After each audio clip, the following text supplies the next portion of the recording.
አንዴ እንትን ይበልሽ እንዳትወጪ። እኔ ግን ስለ ክርስትና የውርስ መጽሐፍ ቅዱስ ላይ ካለ ብታስረዳን ደስ ይለኛል። መፋታት ስለማይቀር ወደፊት። ሜሮን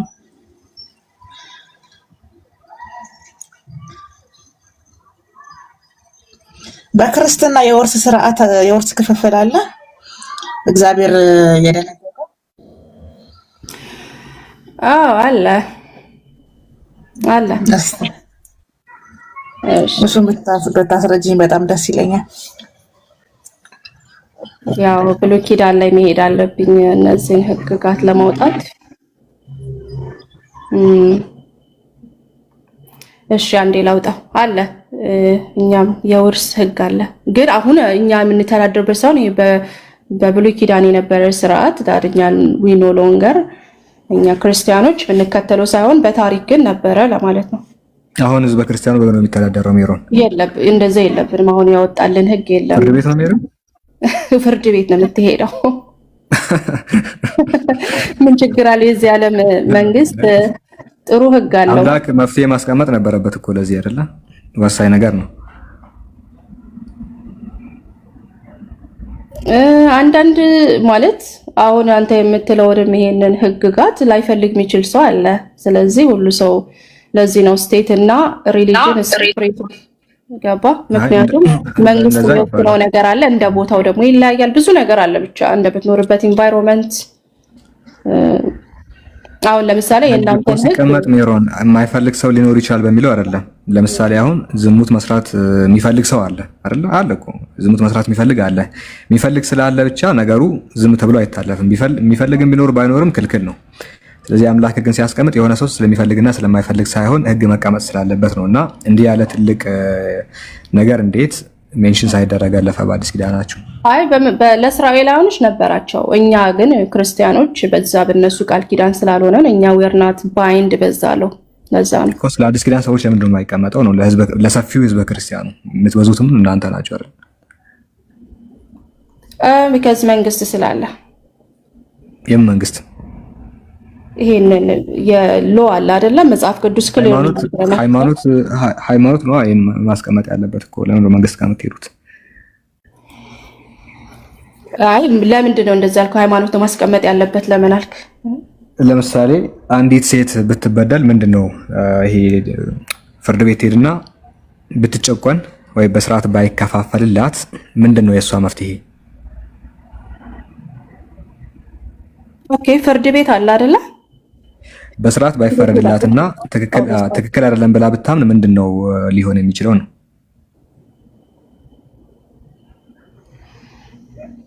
ምድራዊ ህግ ፍጹም አይደለም። ምድራዊ ህግ ፍጹም አይደለም ከአምላክ ካልሆነ በስተቀርና እቺ ሴት ምንድነው እጣ ፋንታዋ? እግዚአብሔር ያው መንግስታትንም እሱ እንደሰጠ ይናገራል በቀጥታ ማለት ለምሳሌ ማቴዎስ ላይ 22 ላይ ሄደ ስትሄድ ለሲዘር የሆነውን ለሲዘር ስጡ፣ ለእግዚአብሔር የሆነም ለእግዚአብሔር ስጡ ይላል። እግዚአብሔር ዲስቲንክሽንን አድርጓል በጋቨርመንት እና በእግዚአብሔር። የሂውማን ጋቨርመንቶች አሉ፣ ኮርት አለ፣ ታክስ ይከፈላል። ይሄ ሁሉ ጋቨርመንት ረን የሚያደርገው ነገር ነው። ሌጋል ሲስተም አለ። ስለዚህ እግዚአብሔርን ከሃይማኖት ራሱ መደባለቅ ልክ ነው ብዬ ማላምንና ምድራዊ ፍርድ ሁሉም እኩል ላይሆን ይችላል። ሁሉም በፍትህ እንትን አያደርጉም። በነገራችን ላይ አሁን ኢቭን በፍርድ ቤቱ እንኳን የምትበደል ትኖራለች እና የኔ ይሄ ብቻ አይደለም ብላ ብታምን ለዚህ ሴት ምንድነው መፍትሄው ነው? ማብኝ መሰለኝ መንግስት አለ አልኩ እኮ መጽሐፍ ቅዱስ ሲናገርም ተፈረደላት እኮ። ግን የሷ ሀቅ ቢያንስ ነው የምልሽ እኮ የሚገባኝ ይሄ አይደለም ብላ ብታምን ምንድነው ለሷ የሚሰጠው ፍትህ? እንዳልኩ ነው እንግዲህ አሁን ኬስ ባይ ኬስ ይለያያል። ፍርድ ቤት ሄደ ለእያንዳንዱ የሚሰጠው ብይን አለ ቤዝድ ኦን ዳት ስቴት ኦር ደግሞ በዛ አገር ህግ መሰረት። ስለዚህ እንዲህ ብዬ መናገር አልችልም። አንዳንዴ በተሊዛባ ይችላል። አሁን ሊዛባ ይችላል። አልቅሳ ነው ቁጭ የምትለው እንጂ ምንም ለሷ ሊሰጥ የሚችል ፍትህ የለም። እንዳልኩ ነው እኮ እንደ አገሩና እንዳለችበት ሲስተም ፍትህ ታገኛለች እያልኩ ነው። አይ አታገኝም ካልክኝ ደግሞ ቢጎድልባት ነው የምልሽ እኮ። ያገኘችው ቢጎድልባት ምንድነው መፍትሄው? እሺ በመጽሐፍ ቅዱስ ስንል ለመንግስቶቻችሁ ተገዙ ስለሚል ማለት ነው። እግዚአብሔር ይሄንን አውቶሪቲ ለመንግስት ሰጥቷል። በቃ በዛ ነው። ግን ተበድላለች እሷ ምንድነው መፍትሄው? እሱን አንተ ነህ ኢንሰርት የምታረገው። አሁን እሷ ብትበደል ምንድነው መፍትሄው ነው? እንዴት ነው የምትበደለው? እሺ ሲኔሪዮ ስጠኝ። ለምሳሌ ንብረት ሲከፋፈሉ ለሷ ከሚገባት በታች ቢሰጣት ምንድነው የሷ መፍትሄ? ይሰጣት አይደለም ቢሰጣት ካላት ከመስጠት ከሚገባት በታች ቢሰጣት እያልከኝ ነው? አዎ ቢካዝ ኬዝ ባይ ኬዝ ማተርስ። ለምሳሌ እንደ ሀገሩ ህግ ሴቶች ናቸው እንደውም በተለይ በምዕራባውያን ዓለም ስትመጣ ጥሩ ትሪትመንት በጋቨርንመንት ደረጃ የሚያገኙ ሴቶች ናቸው ወንዶች ሳይሆኑ። ስለዚህ ሴቶች ፕሮቴክትድ ናቸው አንደር ጋቨርንመንት እንዳልከው። ኢንኬዝ ልጅቷ ብትበደል ምንድነው መፍትሄው ነው?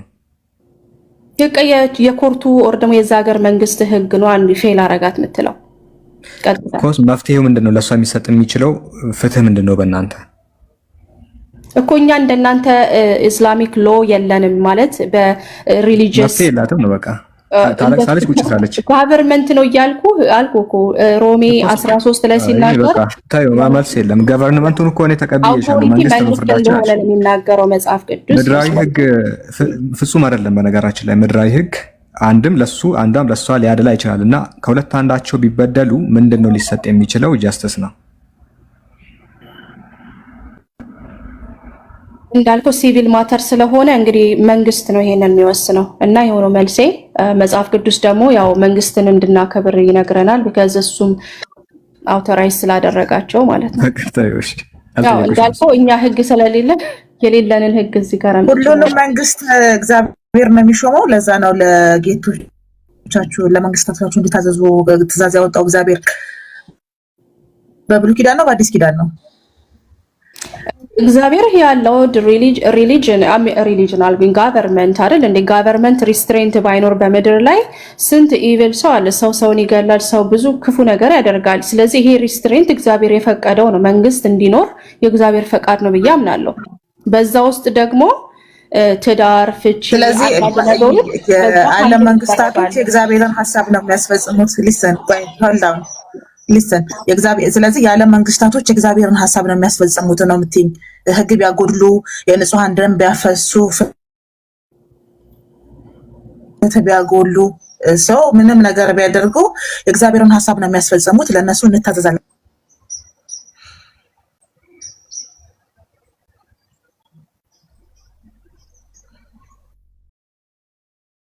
ተቋርጬ ነው ወገን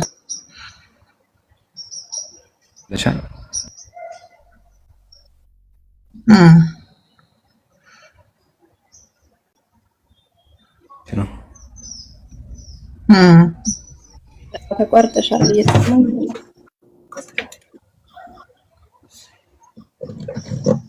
ጥያቄ ልድገምልሽ ሜሮን? እና ኢቪል ሲያረጉስ ማን ነው ሪስፖንሲብል ነው አይደለ ጥያቄሽ?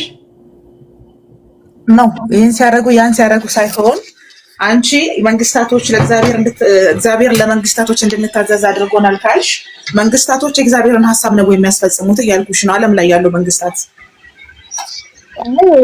ብዙ መጽሐፍ ቅዱስ እንትን ላይ ስትሄጂ እግዚአብሔር ኮንደም ያደርጋል። ለምሳሌ ነገስታት አንፌርሊ ሰዎችን ትሪት ሲያደርጉ፣ ሲገሉ፣ እንዳልሽው አቢዩስ ሲያደርጉ እግዚአብሔር ያስጠነቅቃል፣ ይቀጣልም። በብሉይ ኪዳን አይተሽ ከሆነ ነገስታቶች ተቀጥተዋል በእግዚአብሔር ቢከሰው። ብሉይ ኪዳንን አንጠቀምም ብለሽኛል። አሁን አዲስ ኪዳን ላይ ነው ያላችሁት አይደለ? አዎ እሺ። ሮሜ 13 የነገርኩሽም ምን ይላል? ጥሩ የሆነውን ሪዋርድ እንዲያረጉ ኢቪል የሆነውን ደግሞ ፐኒሽ እንዲያረጉ ይናገራል ለመንግስታት። ስለዚህ ካላደረጉስ አንቺ አሁን በምታውቂው አሁን ባለው የዓለም ስርዓት መጥፎ መንግስታት፣ መጥፎ የሀገራት ህጎች አይተሻታቂ? ለእነዛ ነገሮችስ ማን ነው ካሳ የሚከፍለው? ፍትህ የሚያደነግገው ማን ነው? አሁን እዛ አውቶሪቲ ላይ ሆኜ መናገር አልችልም፣ ግን እግዚአብሔር የሰዎችን አቢዩዝ እና ሚስትሪትመንት አልፈቀደም። ግን አት ሴም ታይም ደግሞ እግዚአብሔር ጋቨርንመንቶችን ኦር መንግስታትን ደግሞ እንዳስቀመጠ ይናገራል። አለዛ አስቢው ይሄ ዓለም እንዴት እንደሚሆን ሁሉ ሰው ሙስሊም አይደለም በህግ አይመራም ስለዚህ ጋቨርንመንት ባይኖር መንግስት ባይኖር እንዴት ነው ሰው የሚኖረው ኦብቪየስሊ አስፈላጊ ነገር እንደሆነ እኔም አንቺም እናውቃለን ስለዚህ ጥያቄ ልድገምልሽ መንግስታቶች ራሳቸው ይጠቅመናል ለሀገራችን ይበጀናል ብለው በደነገጉት ህግ መሰረት እየተመሩ ነው መንግስታቶቹ በሙሉ ደግሞ የእግዚአብሔር ተከታዮች አይደሉም እሱን እናንቺ ምንም ጠቅጠን እናውቃለን አይደሉም ሱፕሪል አብሶሉት ስለዚህ ሊስን መንግስታቶች በሙሉ ክርስቲያን አይደሉም በእግዚአብሔር ህግ አይመሩም እሱን እኔም አንቺም ስለምናውቅ እነዛ መንግስታቶችን ግን አንቺ ምንድነው ያልሻለሽው ለእግዚአብሔር እንዲታዘዙ እግዚአብሔርን ያስቀመጣቸው እያልሽኝ ያለሽው ነው የምልሽ እንደምታወርዳቸው ሳይሆን ይሄንን ሳይሆን እየሰጠው ያለሁትኝ እኛ ምንመራው በተፈጠን በዛ ሀገር ጋቨርንመንት ኦር ደግሞ መንግስት ነው እያልኩ ነው ስለጠየቀኝ ነው እሱና ከዛ በኋላ እነዚህን ሰዎች ያስቀመጣቸው እግዚአብሔር ነው ወይ ስትይ ይሄንን ነገር ዳይሬክትሊ መናገር አልችልም ግን እግዚአብሔር ክሊርሊ በዕብራውያን 13 ላይ ማለት ነው ተናግሯል አውቶሪቲ እንድናከብር መንግስታትን እንድናከብር እነሱም ደግሞ ፌርሊ ትሪት ህዝቡን እንዲያረጉ አስቀምጦልናል ማለት ነው ስለዚህ እግዚአብሔር ባዘዛቸው መሰረት ነው መንግስታቶች ህዝቡን እያስተዳደሩ ያሉት እያልሽ ነው አላልኩኝም እሺ ሰዎቹ እኮ ፎልቲ ሊሆን ይችላሉ ግን የእግዚአብሔርን ነው እየተናገርኩ ያሉት ለምሳሌ አንቺ አታቂም መቼ መጥቶ አንድን ጋቨርንመንት ላደረገው ግፍ እንደሚቀጣ አታቂም ማለት እንዴ ባይቀጣስ እኮ አንቺ እኮ እኛ አላየንም ማለት አያደርግም ማለት አይደለማ የእግዚአብሔር አሁን እኮ ይልሽ አለማየቴ ለማድረጉ ማረጋገጫ አይሆነኝም ቀጥቶ ያውቃል ወይ ነው ጥያቄ በምን ስግ ነው የሚቀጣው እግዚአብሔር ያጠፉትን እቀጣበታለሁ ብሎ ያስቀመጠው መስፈርት ቢኖር እንኳን በብሉይ ኪዳን ተሽሯል ብለሽኛል ስለዚህ አሁን ላይ ያሉ ያለ መንግስታቶች ለሚያጠፉት ጥፋት እግዚአብሔር ይቅጣቸው ራሳቸውን ይቅጡ ሌላ ሀገራቶች ይቅጣቸው በምንም አይታወቅም ስለዚህ እግዚአብሔር እየተከላከለላችሁ እንደሆነ ራሱ የምታውቁበት መንገድ የለሽም ከእምነት ውጪ ነው የሚልሽ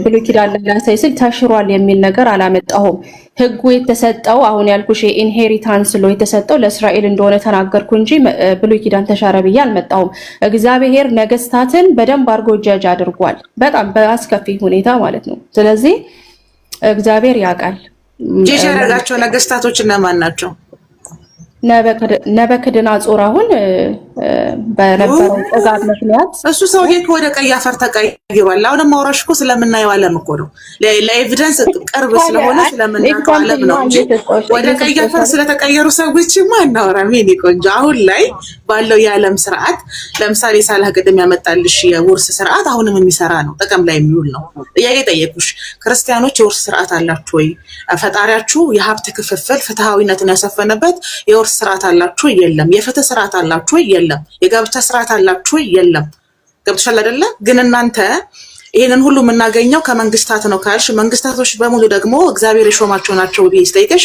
አላቀም እሱ መመለስ አልችልም ብለሻል የኔ ጥያቄ ይሄ ነው እግዚአብሔር ለእናንተ የደነገገላችሁ ህግጋቶች አሉ ወይ ብዬን ጠየቅኩሽ አልመለሽም ተጨማሪ አንድ ጥያቄ ልጠይቅሽ አደግልልሽ ሜሮን እሺ በብሉይ ኪዳን የነበሩ ነገስታት የውርስ ስርዓት ደንገገው ያውቃሉ አከፋፍለው ያውቃሉ የምታውቂው በመጽሐፍ ቅዱስ ላይ ለባልና ለሚስት ለልጅ መንግስታት ነው እስራኤል እንደተሰጣት አውቃለሁኝ እስራኤል እንደተሰጣት አውቃለሁኝ ስለዚህ የእስራኤል መሪዎች በዛ መሰረት ነበር የሚሄዱት በመጽሐፍ ቅዱስ ላይ እንደዚህ ተቀምጣለ አለ ላውጣልሽ እሱ ችግር የለውም ግን እሺ ለእስራኤላውያኖች የተሰጠ ማለት ነው አንዴ ኖቴል ላውጣ ህጉን የሰጣቸው እግዚአብሔር ነው አይደል ያው ህግ ነው እግዚአብሔር የተሰጠ ህግ ነው እንደምትሉት አይነት ህግ ነበር ይሄ ማንንትን ይውረስ ወንድ ልጅ ነው የሚወርሰው ሴት ይሄን ትውረስ እያለ የሚል ነገር ማለት ነው አንዴ ጥቅሱን እኮ ታክቶ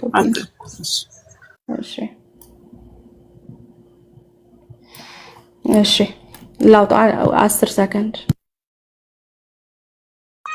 10 አመት ሰጥቼሻለሁኝ ዛፍ ልትከልስ ከዛ ምን በላው ነገር ያስፈልጋናል አሁን ሌሎቻችሁ ቀጥሉ እሺ ባቢሎን ከፈተን እስከማውጣ በዚህ አጋጣሚ ግን አቡኪ ሰላም አይ ትዊስት እንዳታረገው ነው ኦፓል የጠየቀችው ጥያቄ አንዴ ሁሉም መስማት ስላለበት ያከፋፈለ አንድ መንግስት አለ የሚል ጥያቄ እንጂ ሌላ ያው እዚህ ላይ ውርስ እንዲሚል ነገር አለ እንድታመጪ አይደለም አይደለ ኦፓል ካልተሳሳትኩኝ አንድ የብሉይ ኪዳን ያከፋፈለ መንግስት አለ ወይ ጥያቄ እሱ ነው እግዚአብሔር ሾማቸው መንግስታቶች ነው ስላለች እግዚአብሔር በሰጣቸው ህግ መሰረት ያከፋፈሉ መንግስታቶች አሉ ወይ ነው ጥያቄ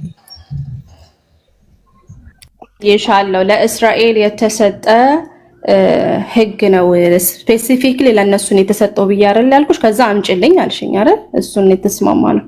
ስለ መንግስታት አይደለም ያወራሁት ስለ መንግስታት ነው ማሪ እኮ። ግን ለእስራኤላውያኖች ኢንሄሪታንስ ሎ እንደነበራቸው ላመጣልሽ ነው ወይስ ይቅር?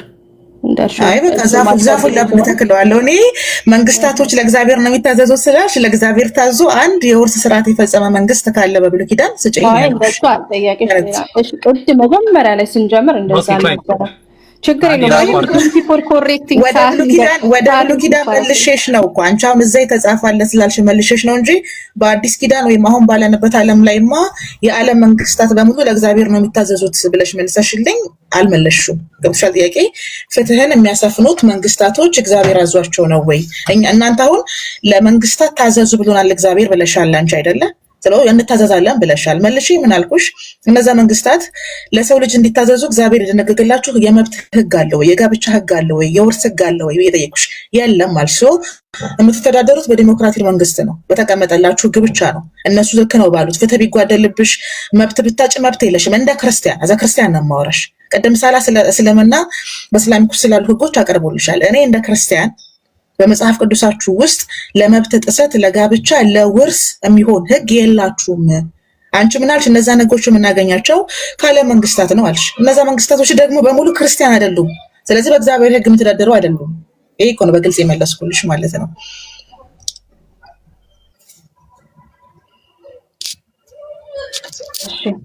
እሺ አመሰግናለሁ። በቃ እንዳልሽው ባመጣልሽም ስለማይጠቅም እዚህ ጋር እንጨርሳለን ማለት ነው። ግን ያው ነበረ ከብሉይ ኪዳን ወደ አዲስ ኪዳን የመጣ አንድ ህግ አለና እሱን ልጠይቅሽ እና በዛው መልሽልኝ። ዛፉን መትከል ትተናል። አትስረቅ የሚለው ህግ፣ አትስረቅ፣ አታመንዝር የሚለው ህግ አሁንም ይሰራል?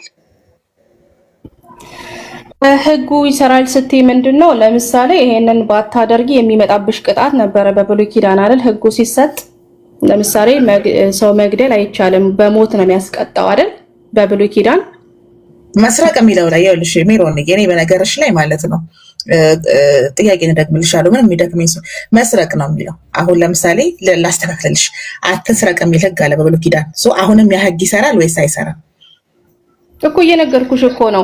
እያንዳንዱ ህግ የሚያስቀጣ ነበር እያልኩሽ ነው። ከጀርባው አሁን ህጉ ይሰራል ወይስ አይሰራም? አትስረቅ የሚለው ህግ አንዷ መረጃ ነው ያወጣሁልሽ ከአስሩ አንዱን።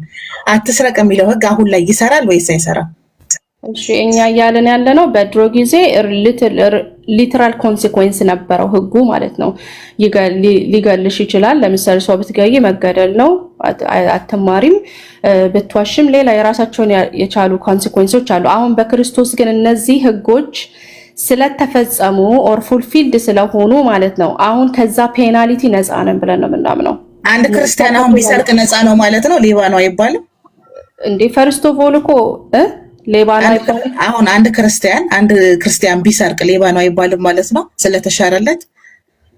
እሺ ተሻረለት ስንል ባይ ዘ ዌይ ማለት ነው በክርስቶስ ውስጥ ያልሆነ ሁሉ አንዱንም ኃጢአት ቢሰራ ሁሉን ኃጢአት እንዳፈረሰ ነው ይላል። ስለዚህ መጀመሪያ ሰው በክርስቶስ ውስጥ መሆን አለበት። በክርስቶስ ውስጥ ስለ ክርስቲያን ነው ልድገምልሽ ማውራሽ አንድ ክርስቲያን ካልኩሽ በክርስቶስ ክርስቲያን የሆነ ማለት ነው አይደለ? አንድ ክርስቲያን አሁን ዛሬ ቢሰርቅ ሌባ ነው ይባላል አይባልም እያልኩሽ ነው እኮ። ማን ነው የሚለው ነው? እኔ እኮ ግራ ገባኝ።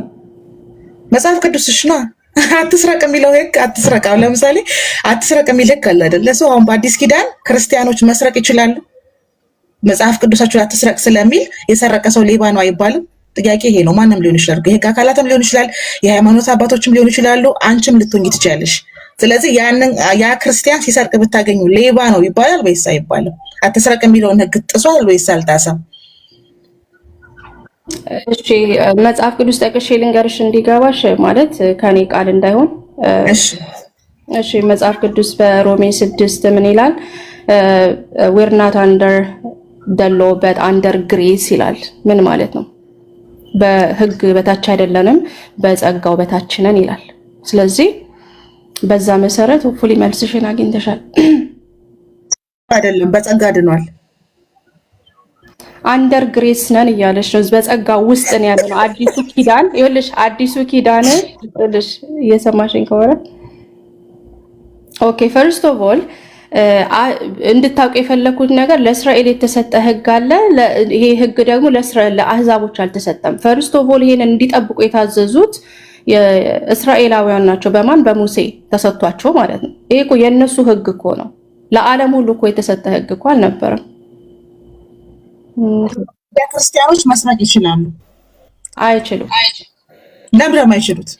አይችሉም። ምክንያት እሺ ማንችልም እሱን ኤስታብሊሽ ካደረግን ማለት ነው ህጉ የተሰጠው ለሙሴ ነው ብለን ካለን ኢየሱስ ክርስቶስ ደግሞ ይሄን ህግ ሙሉ ለሙሉ ፎልፊልድ አድርጎ ተፈጸመ ብሏል። ስለዚህ እኛ we're not under the law under grace ነን ይላል መጽሐፍ ቅዱስና እሱ ብቻ ህግ አይደለም። ብዙ የምግብ ህግ ነበረ፣ የፒዩሪቲ ህግ አለ፣ ሳክሪፋይስስ ብዙ ህግ ነበራቸው።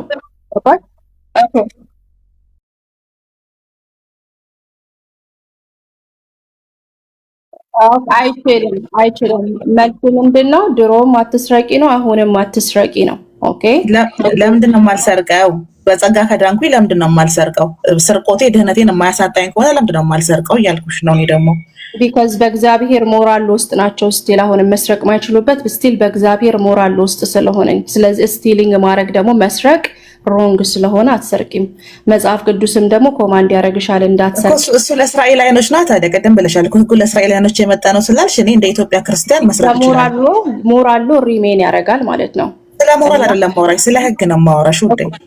እኮ ሞራሉ አይደል? መስረቅ ሞራሉ አይደል እንዴ? መስረቅ እንደሌለብሽ ሞራል በረሽ ያወቅሽው ሞራል ሌላ ጉዳይ ነው። የሜሎን ማውራሽ ስለ ህግ ነው፣ ስለ ህግ ነው ማውራሽ። እሺ እኛ አሁን በክርስቶስ ህግ ውስጥ ነው ያለነውና መስረቅ is forbidden ነው። አሁንም ቢሆን አይቻልም። አንቺ የኢትዮጵያ ክርስቲያኖች ለምንድን ነው የማትሰርቂው? እነዛ ለእስራኤሎች ነው የተሰጠው ብለሽኛል እኮ ቅድም፣ አትስረቅ የሚለው ህግ። ምክንያቱም የክርስቶስ ህግ ስለማይፈቅድልኝ። የክርስቶስ ህግ የሚባል አለ በመጽሐፍ ቅዱሳችን። ኃጢአት፣ መስረቅ፣ መግደል፣ መዘሞት ሁሉ ነገር በክርስቶስ ህግ ውስጥ አይደሉም ያሉት። እሱ ጻድቅ ነው፣ እንደሱ ጻድቅ ሆኖ ስለተባለን አንሰርቅም፣ አንዘሙትም። ብንወድቅም ደግሞ ወደ እግዚአብሔር ጸጋ ዙፋን ቀርበን ይቅርታን መጠየቅ አለብን።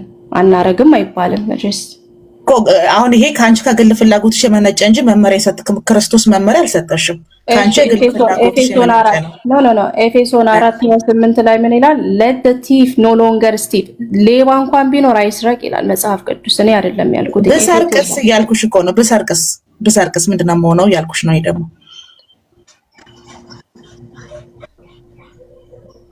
እኮ አትስረቂ እያለ ነው። ምን ይላል? እሺ ምን ይላል? ለሰይ መስረቅን ብቻ ትተሽ መስረቅ፣ ዝሙተኛ፣ ሁሉ ኃጢአቶች የተጠቀሱ አሉ። ብዙ ኃጢአቶች። እነዚህን የሚያደርግ መንግስተ ሰማያት አይገባም ይላል መጽሐፍ ቅዱስ ሲናገር በአዲሱ ኪዳን ላይ። እስኪ ቃሉ ድገሚ እና ቀጥይ ሜሮን። ሌባ እንኳን ምን አለ? ቀጥይ ምንድነው? ቀጥይ እሱን ቃሉን ድገሚውና ቀጥሉ።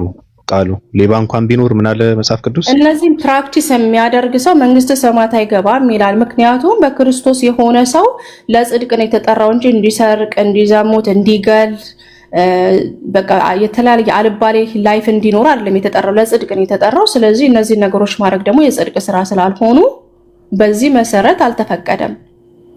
ግን እስራኤላውያኖች ግን የተለየ የቃል ኪዳን ህግ ውስጥ ነበሩ። ምንድነው? ይሄንን ነገር ባደረጉ ጊዜ ለእያንዳንዱ ኃጢአት ቅጣት ነበረው። ሊትራሊ ፊዚካሊ ራሱ ሰው ከገደሉ they get killed አይደል? ይቅርታ ለቃል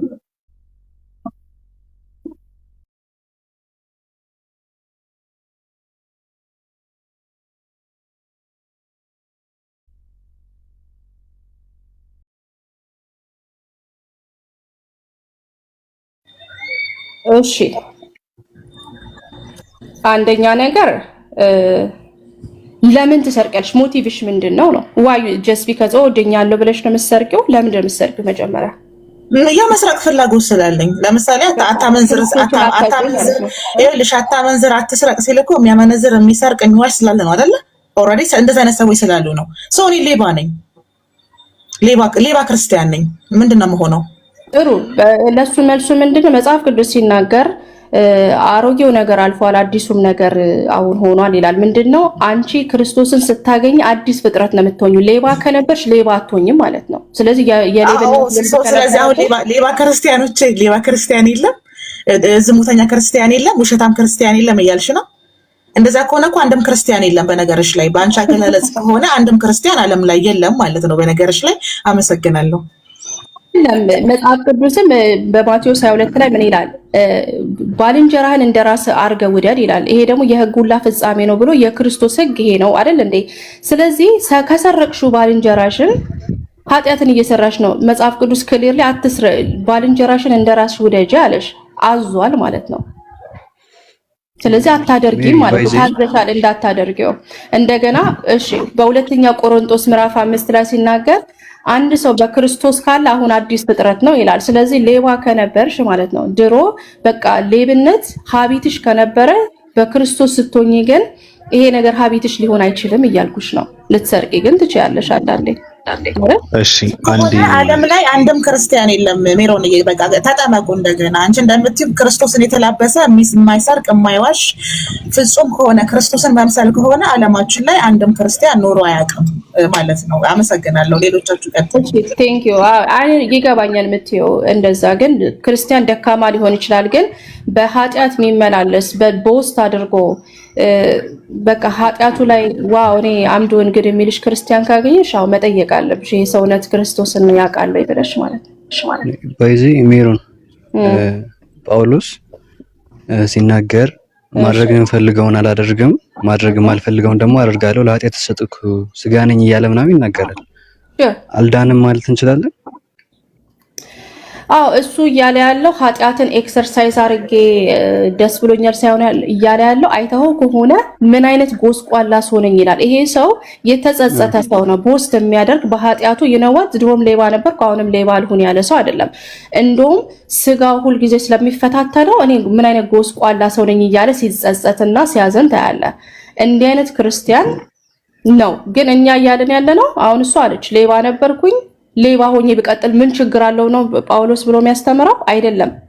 አንደኛ ነገር ልጠይቅ ኤቢ ጳውሎስ ክርስቲያኖችን አሳዳጅ ነበረ፣ ክርስቲያኖችን አሳዳጅ ነበረ፣ ያስገድልም ነበር ይላሉ። እኔ የት ጋር እንደሆነ ባላቅም ግን ይሄ ሰው በዚህ ላይፍ ስታይሉ ቀጥሏል። ላይክ ክርስቲያኖችን ማሳደድ ማስገደል የሚሆን ግፍ መስራትን ቀጥሏል። እንደውም እስጢፋኖስን የሚያስገደለው እሱ ነበር ይላሉ አይደለ? ግን በዛ ህይወቱ አልቀጠለም አይደለ? በዛ ህይወቱ አልቀጠለም። ሌላ የተለወጠ ሰው ሆነ። መንፈስ ቅዱስን ከተቀበለ በኋላ አዲስ ሰው ነው የሆነው። እግዚአብሔርን የሚፈራ በተቻለው መጠን እኔ ክርስቶስን እንደምመስል ክርስቶስን መሰሉ ብሎ ጳውሎስ አልተናገረም? እሱና ሳይመስል ነው ይሄን የሚለው። አይ ክርስቶስን እሺ ቀጥል ጨርስ። እሺ ክርስቶስን ቅድም ያነሳሽው ክሌም ስለነበረ ነው ማለት አንድ ሰው ከዳነ በኋላ ጭራሽ ኃጢአት ሊሰራ አይችልም። እንዲሁም የሚሰራ ከሆነ ራሱ ምንም የስና አላወቀው የሚል ክሌም አንስሽ ስለነበረ ጳውሎስ እኔን ምሰሉ ክርስቶስን እንደሚያረግ ጳውሎስ ራሱ ሚደክም አላልኩኝም። አይገርምም? እንደውም ሚደክም ብያለሁ። ሰው ሊደክም ይችላል። ግን በዛ ኃጢአቱ ቦስት የሚያረግ ክርስቲያን ካየሽ ነው ያልኩት። ኤቢ ከሰማይ ቦስት ማድረግ ማለት ምንድነው? ድሮም ሌባ ነኝ አሁንም ሌባ ነኝ ሰው ዋት ሚልስ ሰው ካለ ተጠራጣሪ ነው እንጂ ያልኳት ኃጢአትን ሲሰራ ያየውን ክርስቲያኑ ለክርስቲያናት ቢያ አላልኳትም። ይቅርታ ሚስ አንደርስታንድ ካረክኝ ኤቢ ሌላ እንትን ብዬ ነበር። እሺ ቀጥል። ኤቢ አንተን ልጠይቀ ሜሮን እንዳለችው ቅድም እግዚአብሔር መንግስታችሁን ፍሩ ይላል አለች አይደል? ምናችሁን ፍሩ? መንግስታችሁን ፍሩ፣ ለመንግስታችሁን ታዘዙ ይላል። ኦኬ አዎ ይላል። አዎ እንደዛ ይላል አለች። አሁን ለምሳሌ እሺ እንደዛ ከሆነ አሁን ለምሳሌ ኢትዮጵያ ውስጥ አንድ ሙስሊም መንግስት ቢመጣ ትታዘዘዋለህ አይደል? እንደ እግዚአብሔር እንትን መታዘዝ ማለት ያው መደገፍ አይደለም። በዚህ የሆነ አስተምህሮ መደገፍ ምናምን አይደለም። ታዘዙ ያሉት መንግስት ራሱ በሰዓቱ ክርስቶስን የሚቃወም መንግስት ስለነበር አታስተካክልላት። እሷ እንዳለችው አሁን ቅድም ስለ ውርስ ነው ሲነገር የነበረው። አንተ አታስተካክልላት። እሷ እንዳለችው መልሰው ለመንግስታችሁን ታዘዙ ከተባለና ሙስሊም መንግስት ይመጣ ኢትዮጵያ ውስጥ በነገርህ ላይ እና ያ ሙስሊም መንግስት ደግሞ የውርስ መከፋፈልን በምንድን ነው በእስልምና በቁርአን ህግ ነው ብሎ ቢል ትቀበለዋለች፣ በዛ ትመራለች ማለት ነው። እንደ ሜሮን አባባል ማለት ነው። ቅድም እንደዛ ነው አይደል ሜሮን?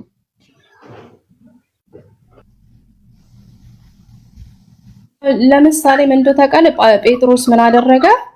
ኢየሱስ ክርስቶስን ሲያንገላቱ ታይቶ ሲናገሩ ታይቶ ሄዶ ጆሮ ቆረጠ ይላል። ከዛ እኔ ምን አገባኝ ስለ ጆሮ መቁረጥ? አሁን እሱን ተይውና አረብናት እኮ ልነግርህ ኦቤ ማድረግ ምን እንደሆነ ልነግርህ ነው። ጆሮ ሲቆርጥ አየውና ምን አለው? አንተንም ያረከውን ነገር ያደርጉብሃል አለው። እዛ ጋር ጥሩ አደረክ አይደለም ያለው። እንደዚህ በማድረግህ እነሱ have right አንተንም ወስዶ ለማሰርና የፈለገ ያንተንም ጆሮ ለመቁረጥ ይሁን መብት አላቸው ይለዋል ኢየሱስ ክርስቶስ። እዛ ጋር ምንድነው government has the authority ሊያስርህ ወደ ደግሞ አንተንም ላይ መጥፎ ነገር ሊያደርግብህ ይችላል አለው። ቤሲክሊ ከዛ አንፃር ነው የምታየው። ለምሳሌ እኔ ሙስሊም ሀገር ብኖር ለሳውዲ አረቢያ ሄጄ ብኖር I should subject to the ምንድነው የሳውዲ አረቢያ መንግስት ብዬ አምናለሁ። አሚን ኢስላሚክ ሎ ቢኖረው ኢስላሚክ ሎን አላከብርም ብዬ ከዛ የሆነ ነገር ሲደርስብኝ ዋይ ማለት አልችልም። ምክንያቱም ያ አገር ተመሪያለሽ ወይ ያልኩሽ እኔ እሱን ማክበር አለማክበር ሌላ ነገር ተመሪያለሽ። አመሰግናለሁ። ስለዚህ ወደ መንግስታት ማለት ሳይሆን ያለብሽ በቃ በአንቺ ለምሳሌ በኢትዮጵያ በሀገራችን አንድ ሙስሊም መንግስት ቢመጣ ገብቶሻል? የፍርድ መከፋፈል ስርዓት ደግሞ በእስልምና ቢልሽ በዛ ነው የምትፈረጂ ማለት ነው። በቃ በዛ ነው በእስልምና ህግ እንትን እናደርጋለን። ተስፋ አደርጋለሁ ለወደፊት አንድ ሙስሊም መንግስት እንዲመጣ ከዛ ደግሞ ይሄ የሸሪዓ ህግ እንዲመጣ ማለት ነው። አዎ ደግፈሽዋል። እግዚአብሔር ራሱ ይደግፈዋል። አዎ አመሰግናለሁ። በቃ አቡኩ ይቀጥላል።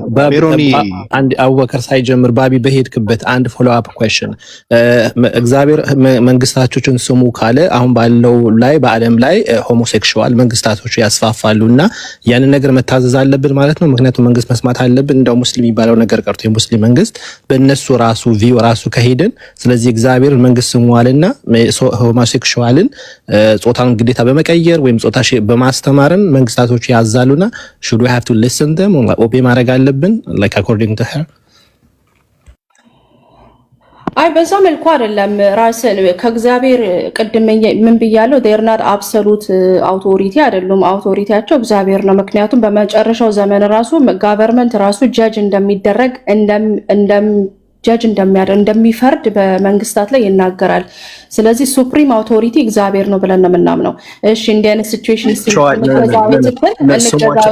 መንግስቶች ይጠየቃሉ አይጠይቁም ሳይሆን ጥያቄው መንግስታቶችን ስሟቸው ካለ እግዚአብሔር አሁን ባለንበት ሰዓት ላይ ደግሞ ይሄ ነገር ያዛሉ በመላው ዓለም ኢቭን ራሱ ብትቃወሚ ይክን ቢጄል ራሱ ትገበያለሽ ካልሆነ ደግሞ እንደም በዌስተርን ዓለም ደግሞ ይክን ዲፖርት መደረግ ትችያለሽ። ስለዚህ መንግስት ማን እግዚአብሔር ያዘዛቸው ከሆነ እነሱ የሚያዙን ነገር ግዴታ መፈጸም አለብን ወይስ መፈጸም የለብንም? yes or no question? እነሱም አንፌር ሲሆኑ ደግሞ አንተ ራስን አድቮኬት የምታረግበት ሲቹዌሽን አለ። ለምሳሌ ስለዚህ ቅድም ሳላን የጠየቀሽ ጥያቄ የዛ ሴትዮ የተበደለችው መፍትሄዋ ምንድነው ስትይ ምን መፍትሄ እንደሌለ ያስቀመጥሽው ያንን ሳላ በጠየቀ ለክፉ አራጊዎች እንጂ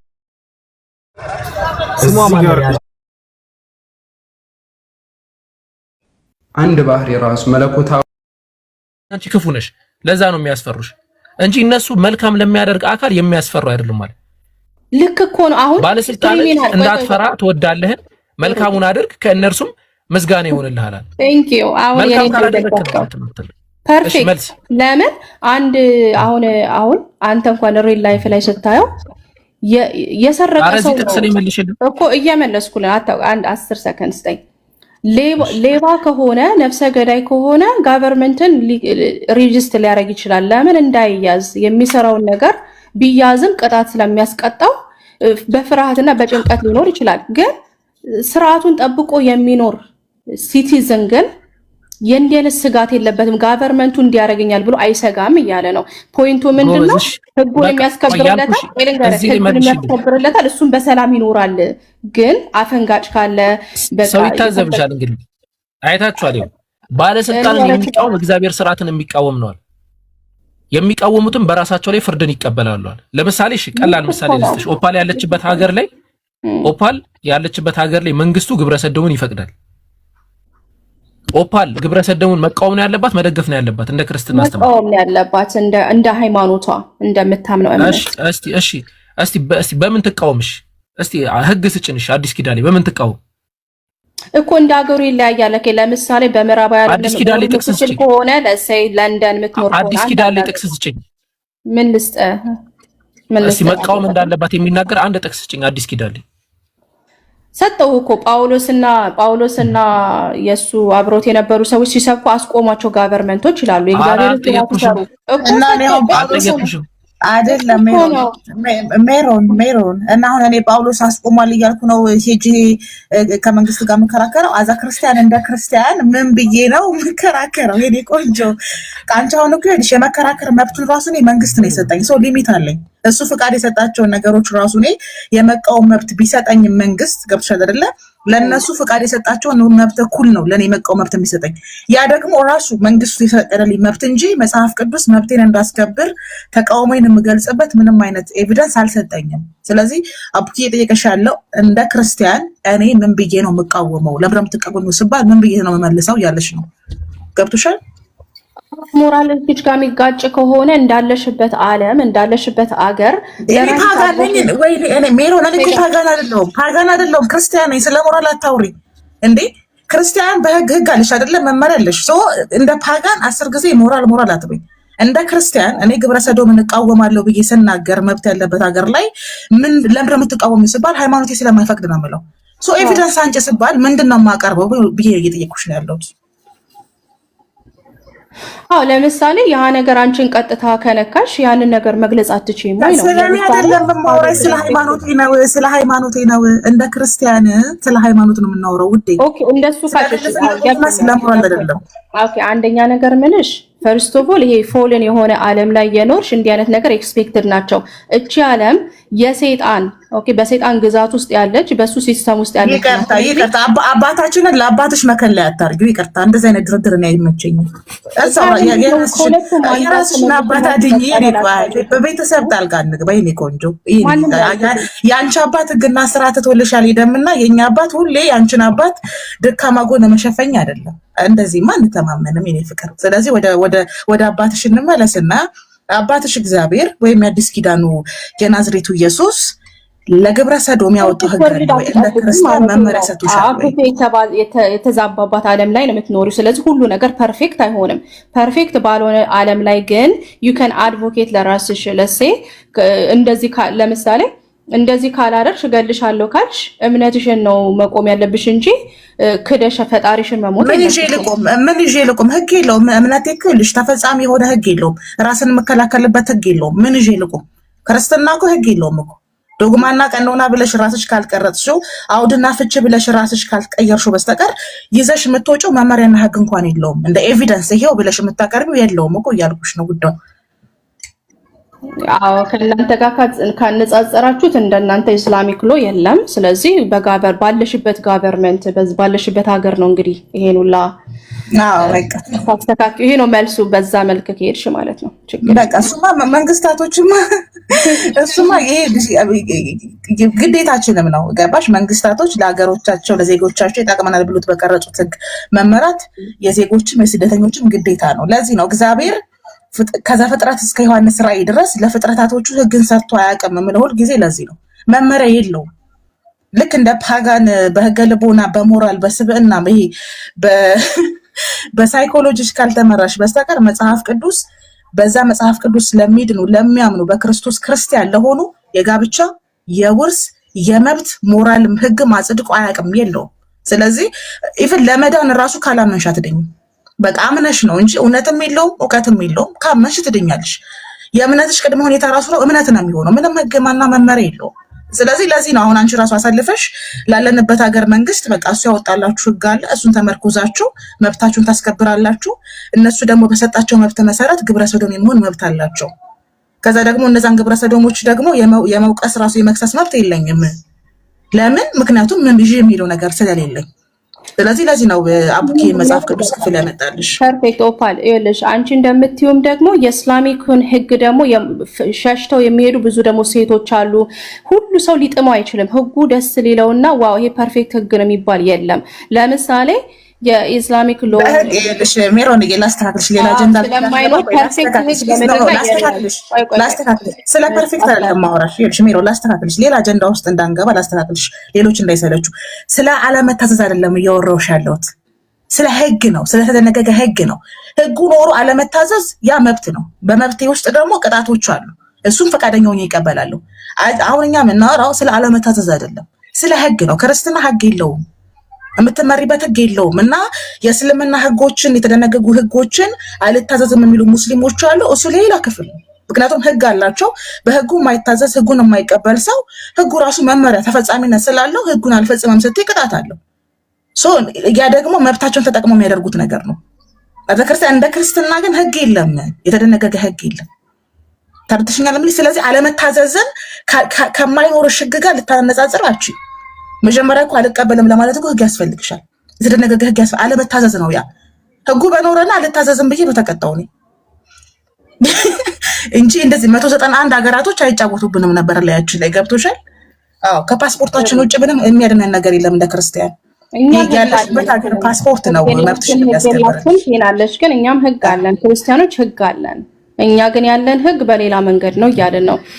እኛ ህጋችን በሞራል በስነ ምግባር በመንፈሳዊ እሱ ፓጋኖችና ኤቲስቶች የሚያደርጉታል እያልኩሽ እኮ ነው ሜሮን። ይኸውልሽ አንቺ ሞራል ስብዕና የምታያቸው ሰብአዊነት የምታያቸው ኤቲስቶችም የሚጠቀሟቸው ናቸው። አንቺ ክርስቲያን ነሽ፣ ተጽፎ የተቀመጠልሽ ለጥምቀት ለቁርባን ለድህነት ተጽፎ የተቀመጠልሽ ሴት ነሽ። ለአመጋገብሽ ለአለባበስ ተጽፎ የተቀመጠልሽ ሴት ነሽ።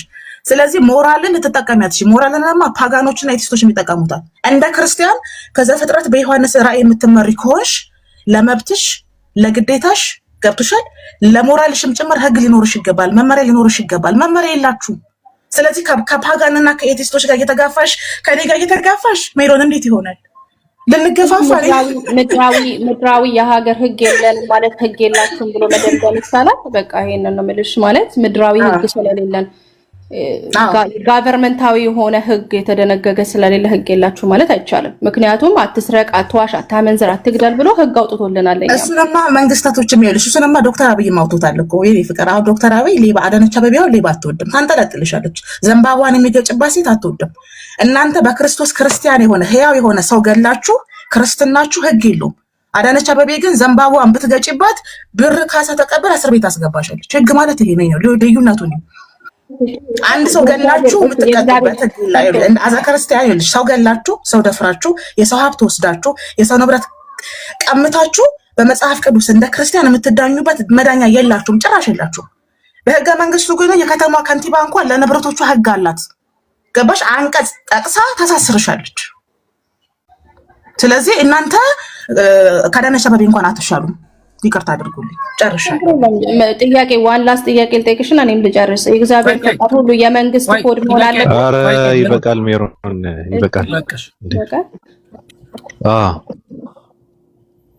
16 ሰው እኮ ነው ያስተናገድሽው። ምንም ማስመለጥ የሚባል ውይ፣ ቆዳሽን ከተላጠ በኋላ ወይ አቡክ ይቀጥል። ወይ እንትና ቀደም የተናገረችው ነገር ስለነበረ አይ ቲንክ ብዙ ክርስቲያኖችም ይበቃታል ምናምን እያሉ ነው። ግን አንቺ ወንጀል ሰርተሻል ወይስ አልሰራሽም? ሜሮን ኃጢአተኛ ነሽ ወይስ አይደለሽም? እንዴ ባድረግም እዚህ ላይ እነግርሃለሁ። እንዴ ወንጀል ብሰራ እኮ አልሰራሽም። መጽሐፋችሁ ላይ ሰርታችኋል ተብሎ ተጽፎ የለ እንዴ? ለምን ታፍሪያለሽ? ምን አይነት ኃጢአት ሰርተሻል አልሰራሽም? እፍተት ኃጢአት ሰርተናል። ኦፍ ኮርስ እንሰራለን፣ ስጋ ስላለበስን። በቃ አይ ክርስቲያኖች አይሰርቁም ምናምን አይሉም ስትይ ቅድም ትንሽ አላልኩም። ህግ አለን፣ መመሪያ አለን፣ ችግር የለውም። እንደዚህ አይነት ማሂር ወንድማችን አቡኪ አንዴ የደመደማችሁት ገና ሆነ። በቃ እሺ ቆይ ፕሮሞሽን ቀጥይና ኦፓል ጥያቄ አለኝ። ቆይ አንዴ ሜሮ እንዳትወጪ ቀጥይ። የማሂር ገስት ላይ ያለው ማለት ነው ቪዲዮ ፖስት አድርጓል። እዚሁ እንዳላችሁ ፕሮፋይሉን ጠቅ አድርጉና ግቡና ላይክ እና ሪፖስት አድርጉለት። ግማሽ ይሁት ወይም ደግሞ ሪፖስት እና ፌቨራይት አድርጉና ስትወጡ ታዩታላችሁ የፕሮግራሙ ሲያልቅ ማለት ነው። ለተደራሽነት ግን ሪፖስት እያደረጋችሁ ተመለሱ። አመሰግናለሁ። ህግ የለም ብላን የደመደመችው ኦፓል ወንጌል ላይ ሜሮን የለም ማለት ነው። በቃ ግድግልና ይሄን ነገር ያዙልኝ። ህግ አለ፣ አትስረቅ፣ አትውደድ። እንደውም ኢየሱስ ክርስቶስ አጠናክሮ ባልንጀራህን እንደ ራስህ አድርገህ ውደድ፣ ይሄ ሁላ የህግ ፍጻሜ ነው ብሎ 10ቱን ትእዛዛት በፍቅር ጠቀለለው። ስለዚህ ህግ አለን እኛ። ህግ የለንም ብዬ አትስረቅ፣ አትግደል የሚለውን አሳየኝ ወንጌል ላይ። እሺ አለ። እሺ አዲስ ኪዳን ነው። እሺ ማረኝ አደራሽ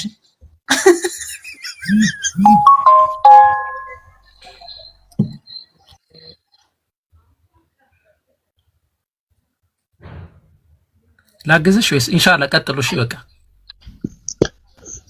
ከባዱ ነገር እኮ ሜሮን ጋር ማውራት አንድ ሰው አህያ ጀሮጉን ክንዷን ይዞ አንቺ እኮ በግ ነሽ ምናምን ብሎ ለማሳመን መሞከር እኮ ነው። በጣም ነው የሚገርመው።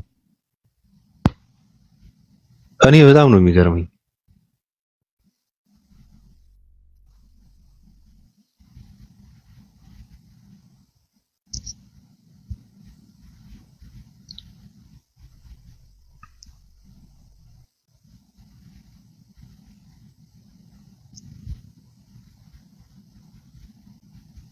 ሜሮን አንቺን እየጠበቁሽ ነው።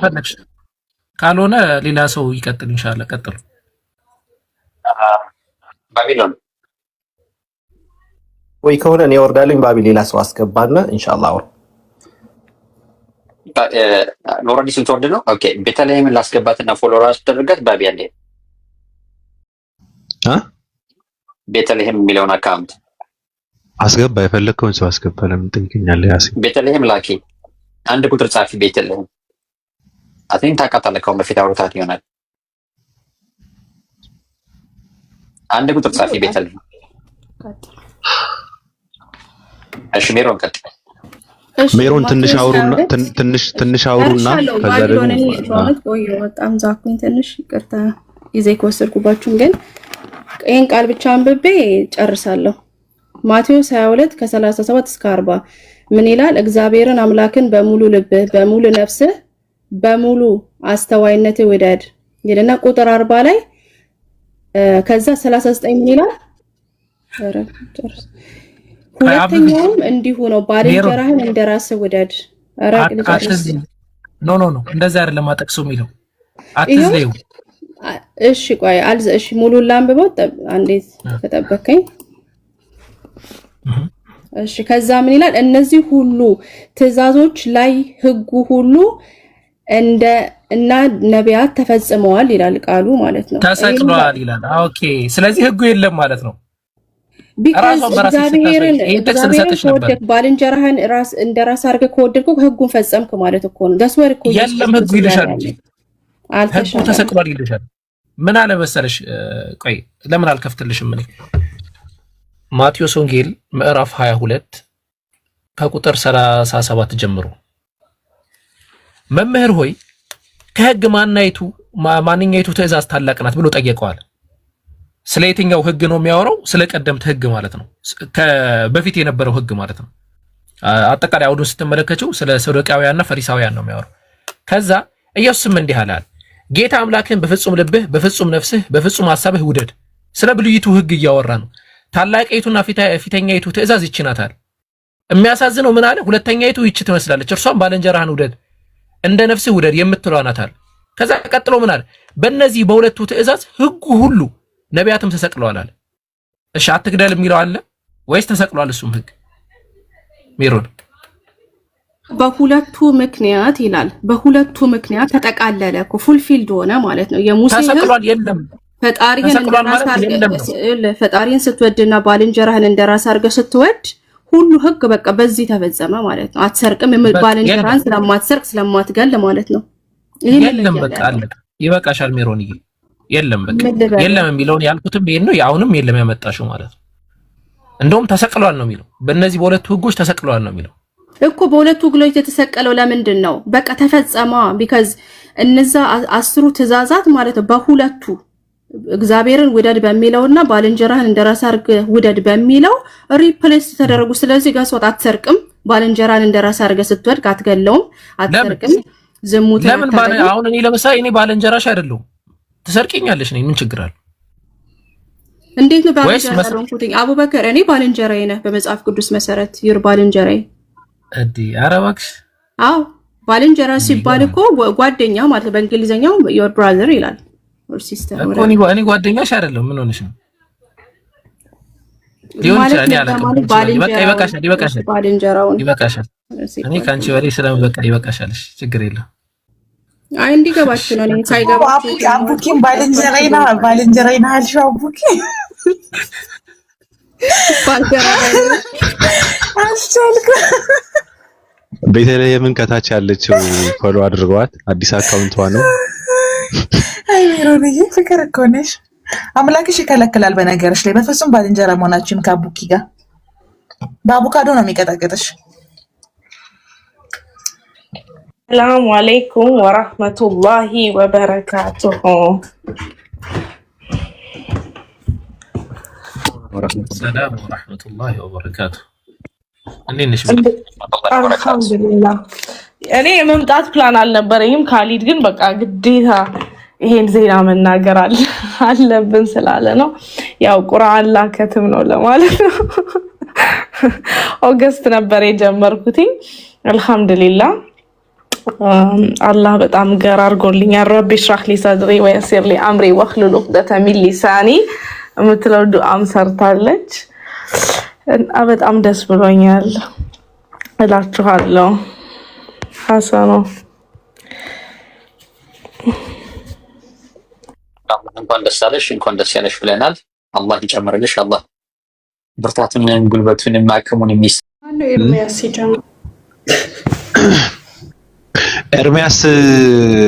ኤርሚያስ እንትን የሚባል ሰው የለም። ገድል የሚያነበው አዎ ኤርሚያስ ስትል ይከብዳል። ኤርሚ ነው ስሙ። ኤርሚ ነው ስሙ። እሱ ሲቆላመጥ ነው ሚስቱ ትጥራው ኤርሚ ብላ።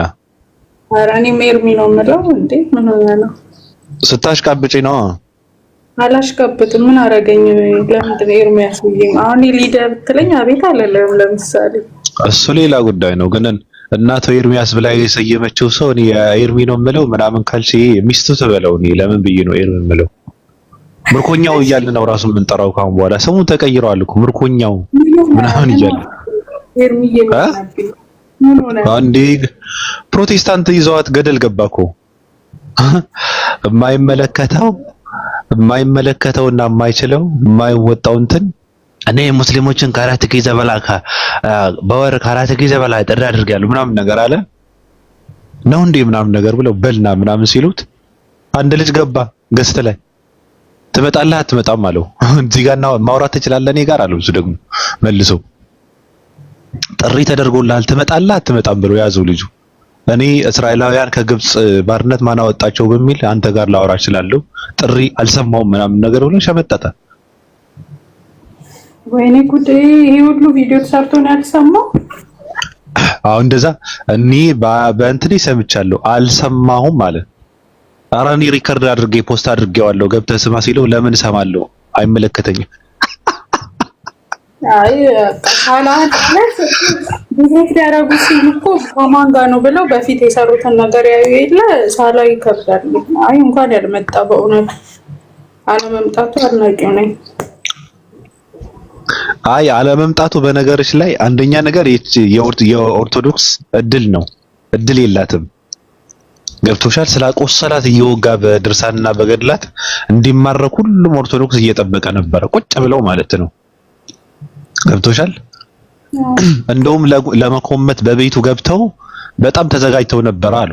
ሁለት ስልክ ይዘው ለማብሸቅ ሲገባ ምናምን በቃ ተዘረሻል ሙተሻል ምናምን እያሉ ከታች በኮመንት ሊያሳብዱ ተዘጋጅተው ነበር ምናምን አሉ።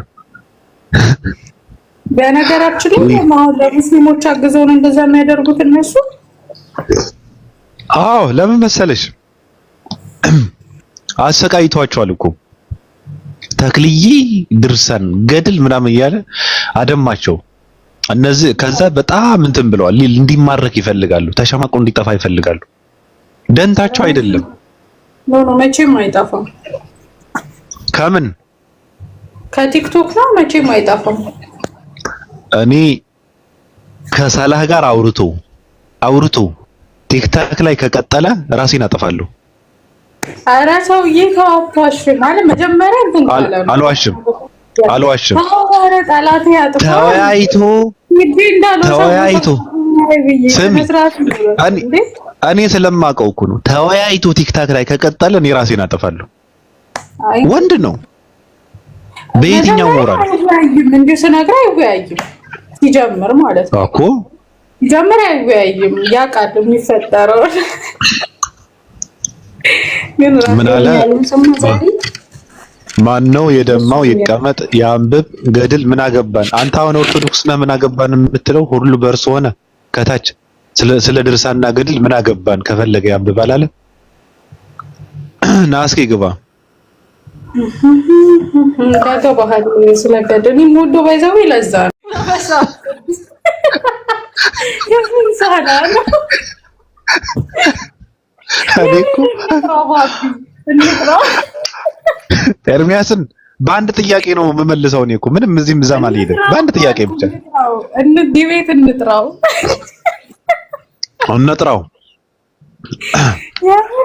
ቪዲዮ እንሰራለን። እንጥራው ይምጣ። አዎ በአንድ ጥቅስ ነው ወደ ቤቱ የምንመልሰው። እውቀት ምናምን እኮ ጥቅስ ምክስ ምናምን ሽምደዳ ምናምን አያስፈልግም። ለኤርሚያስ አንድ ጥያቄ ትጠይቀዋለህ፣ ቀስ ብሎ እንደሚመለስ ታደርገዋለህ። በቃ የትም ፍንክች ሳትል ማለት ነው እኮ በቃ እኛ እንጠራዋለን። አያሳስብም። ወይኔ ብሎክ ነው የሚያደርገኝ እንዲህ ብለው ሄጄ። ለምንድን ነው ብሎክ የሚያደርግሽ? እውቀት የለውም እኮ አሁን የልግሹ በመጽሐፍ ቅዱስ የሸመደዳቸው አንዳንድ ጥቅሶች አሉት። እነዚህ የሸመደዳቸው ጥቅሶች ደግሞ እርሱን እንትን የሚያደርጉ እንትን የለም የሆነ ነገር የሚሰጡ ጥቅሶች ናቸው። በተቃራኒ ዘውር አድርገህ ብትጠይቀው በቃ እልም ብሎ ይጠፋል፣ አያውቀውም። ስለዚህ ድርሳናትን እያነበብክ ጥቅሶችን እየጻፍክ ምን ይቀላል እኮ ነው። እኔ ቁጭ አድርጌ እንትን አድርገዋለሁ። ጊዜ ቢኖርኝ ቁጭ ብዬ ድርሳናትን በሙሉ ደርድሬ በማንበብ እዛ ውስጥ ያሉት እንትኖችን ደግሞ እያወጣው በቃ ገደል ከተዋለሁ። ኮረንቲን ነው ማስጨብጠው እዚህ ጋር አለ ምእመን። ይሄ ቀላል ነው። ምንም እውቀት እኮ አያስፈልግም። ና ግጠም ሲባል እስራኤላውያን ከግብጽ ባርነት ያወጣቸው በሚለው እወያያለሁ አለ። አይ ነው ከሳላ ጋር ይቅርበት። እኔ አሁን ብኖር ኖሮ እዛ ቦታ ይቅርብ ነበር ምለው። የምን ታሪካዊ ውርደት ነው የሚዋረደው? ጌታ እንኳን ቀረ።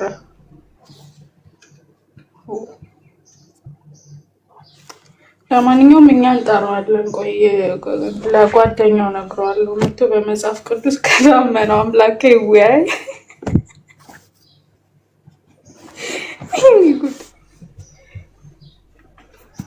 አይመጣም ባይዘው ባቢ እርግጠኛ ነኝ። ውይይት ጥሪ አትቀበይም አንቺ ሂዱ። እኔ የምን ጥሪ ነው እኔ የምወያየው? ባለፈው ኢየሱስ እኔ አልተሰቀለም ስልሽ አንቺ ተሰቅሏል አልሽ። በሱ ጉዳይ መጽሐፉን አላነበብም አልሽ። አላነብም። ለምንድን ነው አነበው? ተሰቅሏል በቃ። ለምን ፈራሽው? ጽሁፉ እንደ ጦር ነው የፈራሽው ጽሁፉ። ይቅርብኝ። ይሁን አንተ እንደሰማና አንቺ ነሽ የውይይት ጥሪ መጠሪው አንቺ። እኔ አይደለሁም ማታኒ ጋር አይደለም ከባቢ ጋር ነው። እኔማ ተሰቅሏል ብዬ ነው ማምነው። እሺ መጽሐፉን ለምን ፈራሽው? ከባቢ ጋር ተወያይ ቢባል አይወያይም። አይደለም ከሳላ ጋር እኔ የእውነት አድናቂው ነኝ። እንኳን ቀረ እሺ አስበዋል ተዋርዶ። ኧረ ይሄን ክብሩን ነበር የሚያጣው ጌታ። ገደል ከተታቸው አንቺ ደግሞ አሁን ፕሮቴስታንቶች ገደል ገቡ ተሸማቀው። እኔ አሁን በውስጥ ማወራቸው ሰዎች አሉ እና ሃይ ስላቸው የሆነ ነገር ይለናል እያሉ አልመለሱም። እስካሁን 3 ሰዎችን ጽፌላቸዋለሁ። 3ንም አልመለሱም። እንትና እኮ ጀለሱ ናት። ሆሲ ጀለሱ ናት እኮ እዚህ ትመጣ። ሆሲንማ ሂጂ ንገሪው ምናምን ነገር ብለን አልናት። አይ ከፈለጉ ገዝቱ ገብተው ይወያዩ ምናምን ሄደው ቤቱ ይጠይቁት ምናምን ነገር አለ የሚገባኝ ምናምን ነገርና ልጅቷ ደግሞ ትንሽ እንትን ስለሆነች በቃ እንትን አልናት አለፍናት ምናምን ነገር ገብቶሻል። ሳለች ሜርሲ የምትባለው ቆይ እሷን ጠይቃታለሁ እኔ። ሰምተዋል እያልኩሽ እኮ ነው። ሰማ እኮ ነገሩት። ግን በቃ ማየትም መስማትም አልፈልግም ማውራትም አልፈልግም ብለዋል። እስራኤልን ከግብጽ ባርነት ያወጣው በሚለው ግን የተላከው ልጅ ማለት ነው እና ግጠም ሲለው የነበረው እየጠበቀው ነው ሲል የነበረው ካንተ ጋር ና እንግጠም አለው። አስበሽዋል?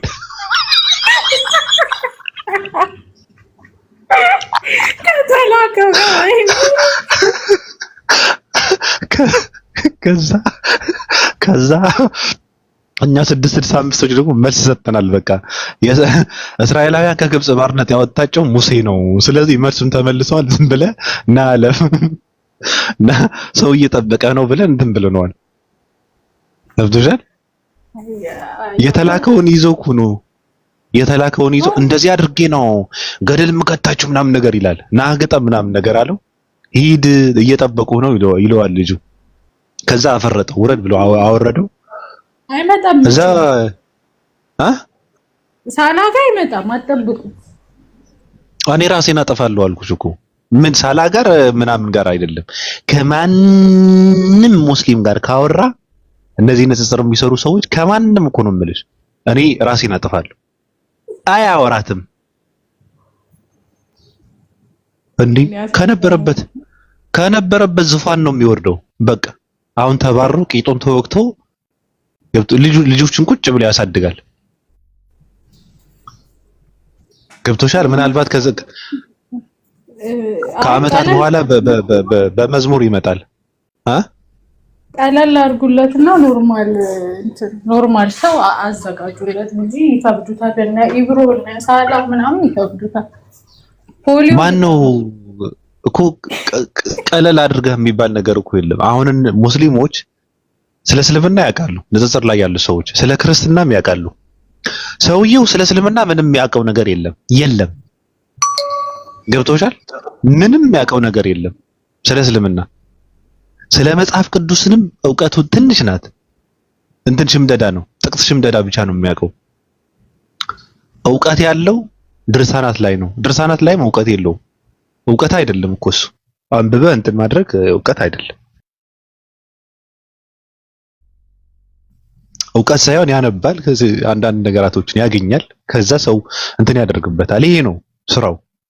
አሁን እንደዚህ አይነት ሰው አምጥተህ ሙስሊሞቹ ጋር ናግጠም ብለህ እኔ እውነት ለመናገር ኦርቶዶክስን ስላደማት ስላቆሰላት ይሄ ልጅ ቢማረክ ደስ ይለኛል። ይሄ ልጅ ቢሰዋ ደስ ይለኛል። እኔ ወይ አንተ ከመጀመሩ ለኦርቶዶክስ ተቆርቋሪ ሆንከው እኮ ግራ ገባኝ። መች ተቆረቆርኩ እኔ? እንዴ ማሰብ የለም። እኔ ፍትሃዊ ሰው እኮ ነኝ። ፍትሃዊ ሰው እኮ ነኝ እኔ። እንዴ ለካ ነው እኮ ያደረገው ገደልና ድርሳን ያን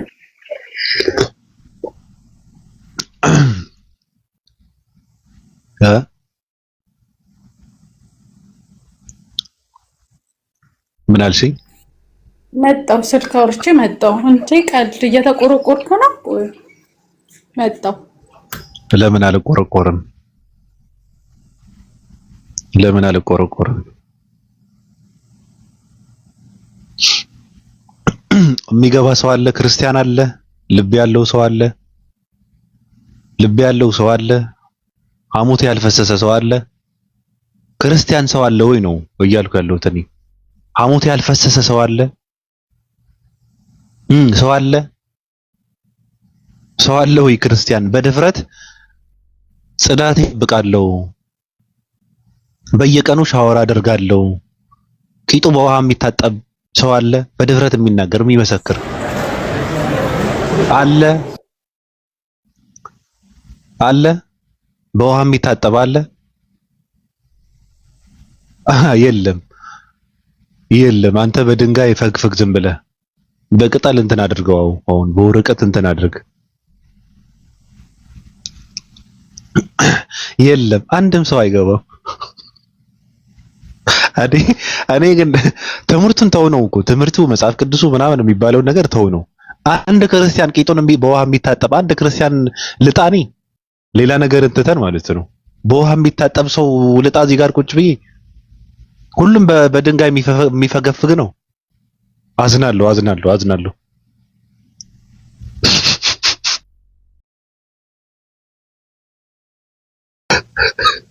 ኤቢን አግባ።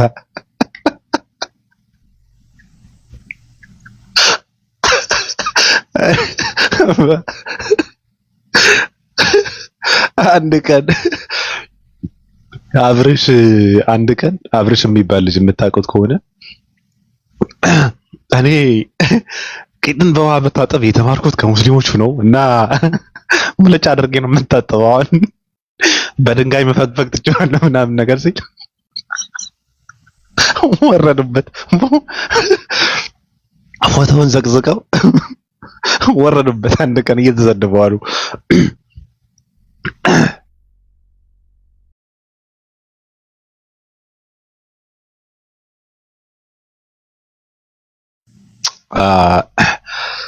እኔ ቲክታክ በጣም የሚገርም ነው። ሁሉ በርስ ሆነ። እስኪ ልብ ካለን አግባ፣ ሐሞት ካልፈሰሰን አግባ። እስኪ ገብተህ እዚህ ገስ ላይ ክርስቲያን ነኝ በል። እስኪ ገብተህ ክርስቲያን ነኝ በል ብቻ።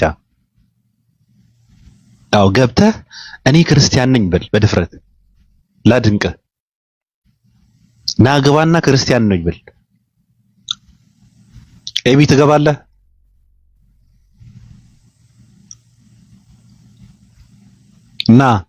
ናና እኔ ክርስቲያን ነኝ በል። ቀላል የሰባት መለጣ ልጅ አይገባም አሉ። አሁን ከታች አሉ። አሁን ንጽጽር ጥር ሲያደርግ የነበረ ጆን የሚባል ዮሐንስ የሚባል ከታች አለ፣ ቁጭ ብለዋል። አይገባም። ኮመንት እንዳይጽፍ እንዳይታይ ፈራ። እያየሁ እኮ ነው እኔ ጆይን ስትል አያለሁ። ይቀላል ተመሰልኩ እንዴ? እየተመላለስክ እንደምትሰቃይ እኮ አውቃለሁ። ቃል ስጋው ነው የሚባለው አይወጣም፣ በፍጹም አይወጣም። እሱ ደንቆሮም ነው አይወጣምም። ራሱ እውቀት የለውም፣ ግግም ያለ መሀይም ነው። አይወጣም፣ በፍጹም አይወጣም። ጀምረን እስክንጨርስ ቁጭ ብሎ ያዳምጣል። የእፎይን ተውት። እፎይ ራሱ እኔ የሰማሁት በዩቲዩብ ይሰማል ምናምን ነገር አለ፣ እንዳይታይ ማለት ነው። ኤቢ ናግባ እስኪ።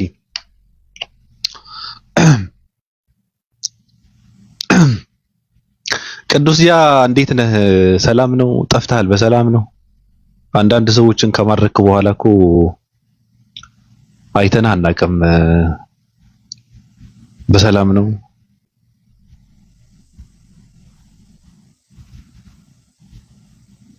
ና እስኪ ኤቢ አትፍራ፣ ግድ የለህም ናግባ።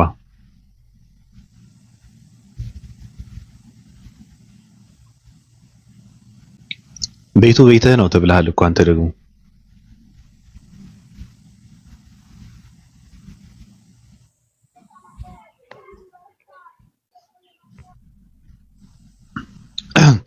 ውይ ማርታዬ የኔ ፍቅር እንዴት ነሽ?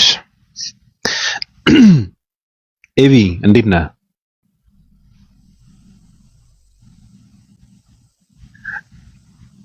ወይ ባቢ እንዴት ነህ? ሰላም ነው አለ። ለምንድን ነው ናግባ ስትባል ማትገባው? የሆነ ሰዓት እኮ አለኝ ወር ማታ ያን ያህል አይችልም። አንድ ቀን ብቻ። አዎ ነፃ የምትሆንበት ምናምን ነገር።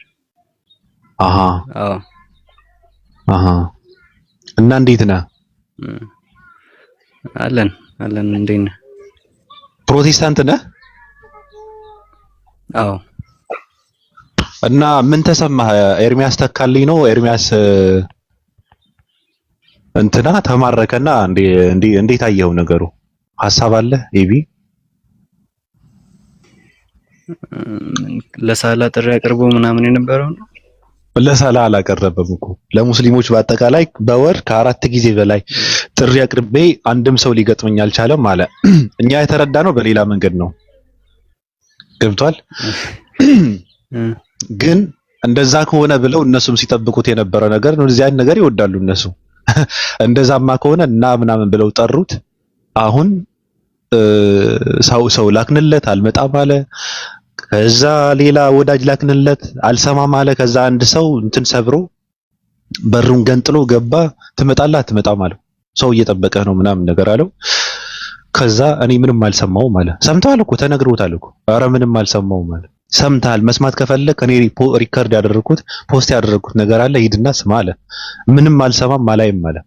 እና ትመጣለህ አትመጣም ብሎ ሲለው በቃ እስራኤላውያን ከግብጽ ጦርነት ያወጣቸው ማን ነው በሚለው ከራስህ ጋር እገጥማለሁ አለው። ከተላከው ሰው ጋር ገስት ላይ ገስት አሁን እንቅጠም አለው። አንድ ሰው እኮ ነው የተላከልን። ገብቷል? ካንተ ጋር ገጥመን የሳላህን ጽሑፍ ነበር ያየሁት። እኔ ከመረጃ ሩቅ ነኝ ማለት ነው በጣም ጀስት የሳላህን ጽሑፍ አይቼ ምናምን እስከዛሬ በወር 4 ጊዜ ጠራኋቸው ያልከው ቡና ጠጡ ነበር እንዴ ምናምን ብለው እሱን ነበር ያየሁት።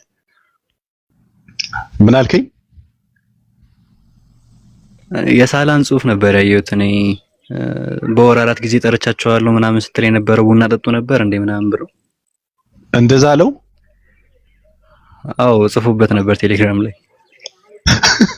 እምቢ ያለው እኮ በቃ አሁን አልመጣም አለ። ግን የተናገረው ምን አለ መሰለ ዮኒ ማኛ የሚባል አንድ ሸለመጥማጥ ሰው አለና እሱ ናገባ እስኪ ምናምን ነገር ብሎ ሲለው ከዛ ጀግንነቱን ይሄ የክብር ከዙፋኑ ላለመውረድ እኔ ከማንንም ሰው ጋር እንትን አድርጌያለሁ፣ ሁላቸውንም ጠሪቻቸው አልመጡም ምናምን፣ ከፊት ለፊት አንድም ሰው አይቆምም፣ እኔ እምባ ነኝ፣ እኔ ኪሎማንጃሮ ነኝ ምናምን ነገር ሲል አውቆ አልነበረም። ገብቷል። ተናዶ ነው።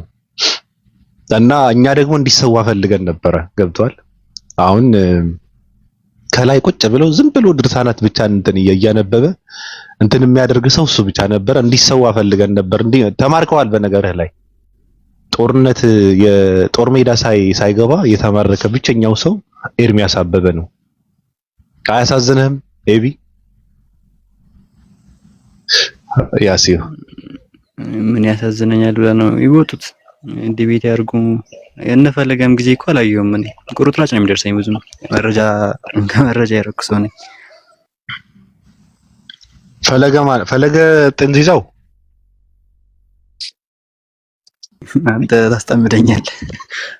አዎ ይቅርታ እኔ እኮ እኔ ነኝ ጥንት ይዘው ምናምን እኮ ነው የሚባለው። አሁን እሱ እኮ ዝም ብሎ እኮ ነው ኦርቶዶክስን ገደል ለመክተት እኮ ነው የገባው እንጂ እውቀት የለውም። ገብቷል። ምንም እውቀት ሳይኖረው ፈለገ የሚባለው ኦርቶዶክስን ገደል ገተታት ገባለው ምናምን ነገር ብሎ ማለት ነው። እንደዚህ አይነት ሰዎች ለዚህ እኮ ነው አርፋችሁ ተቀመጡ ብለን የምንለው እኮ ለዚህ እኮ ነው። በቃ እናንተ አስተማሪ አይደላችሁም ቀፋይ ናችሁ ምናምን ብለን ትንስንብስ የምንለው ለዚህ ነውና በአጭሩ ምንድነው ኤቪ ኤርሚያስ ተክልዬ መግጠም አልቻለም። በጣም ጦር ሜዳ ሳይወርድ የተማረከ ሰው ነውና ግን ህይወቱን ልንዘራለት እንትን ብለናል። እኛም በነገራችን ላይ ብልጌት ናስኪ ጊው ይላል። አሬ እንትናችሁን የምትቦርሹ ሰዎች እኔ ጋር አትምጡ፣ በስማችሁ አትጥሩን። እና ምንድነው ከ665ቶች ጋር ከማንም 665 ጋር አወያይተን እንትን እናድርገዋለን። ያው ነፍስ እንድንዘራበት ወስነናል። ገብቷል። ተስማማለህ ኤቢ?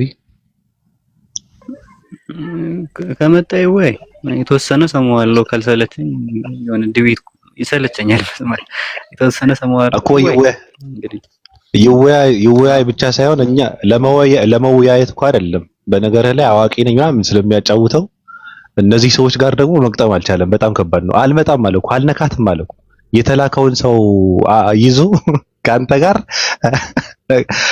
ጋር እንግጠማለሁ። ገብቷል። የተላከ ህፃን እንትን ነበረ ሰው ነበረ። ከዛ እስራኤላውያን ከግብጽ ባርነት ማን አወጣቸው በሚል ካንተ ጋር እገጥማለሁ አለው። ገስት ላይ የተላከ ሰው እኮ ነው ጥሪ ሊያደርግለት የገባ ሰው። ስለዚህ ጦር ሜዳ ሳይወርድ የተማረከ ሰው ነው። ምንም ማድረግ አይቻልም። 665ቶች ደግሞ ህይወት ልንዘራለት ወስነናል። እኛ ደግሞ ለምን መሰለ እኛ የምናነሳው ጥያቄ ማይመልሰውም እርግጠኛ ነኝ። ከአንድ ጥያቄ አያልፍም እውቀት ስለሌለው።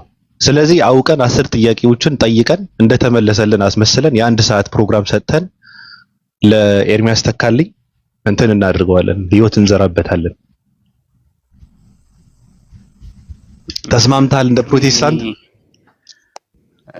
ያው ይመቸኛል ወይ እኮ እንደዚህ ማለት ደና የክርስትና ሐሳብ ሊሸነፍባቸው የሚችሉ ነገሮች ከኤቲስትን ከሙስሊምም ስለምሰማ አርጊውመንቶችም ማለት ነው ይመቸኛል። ግን ኤርሚ አይመጣም በእርግጠኝነት ማለት የሱ ኦርቶዶክስ ላይ ነው የተቀባው ጀለስ አይመጣም። ይመጣ አይመስለኝም። ኦርቶዶክስ ላይ እነዚህ ድርሳናት ገድላት ምናምን የሚባሉ አሁን ድርሳናትና ገድላት እኮ ኤቢ እውቀት አያስፈልግም። ታነበዋለህ።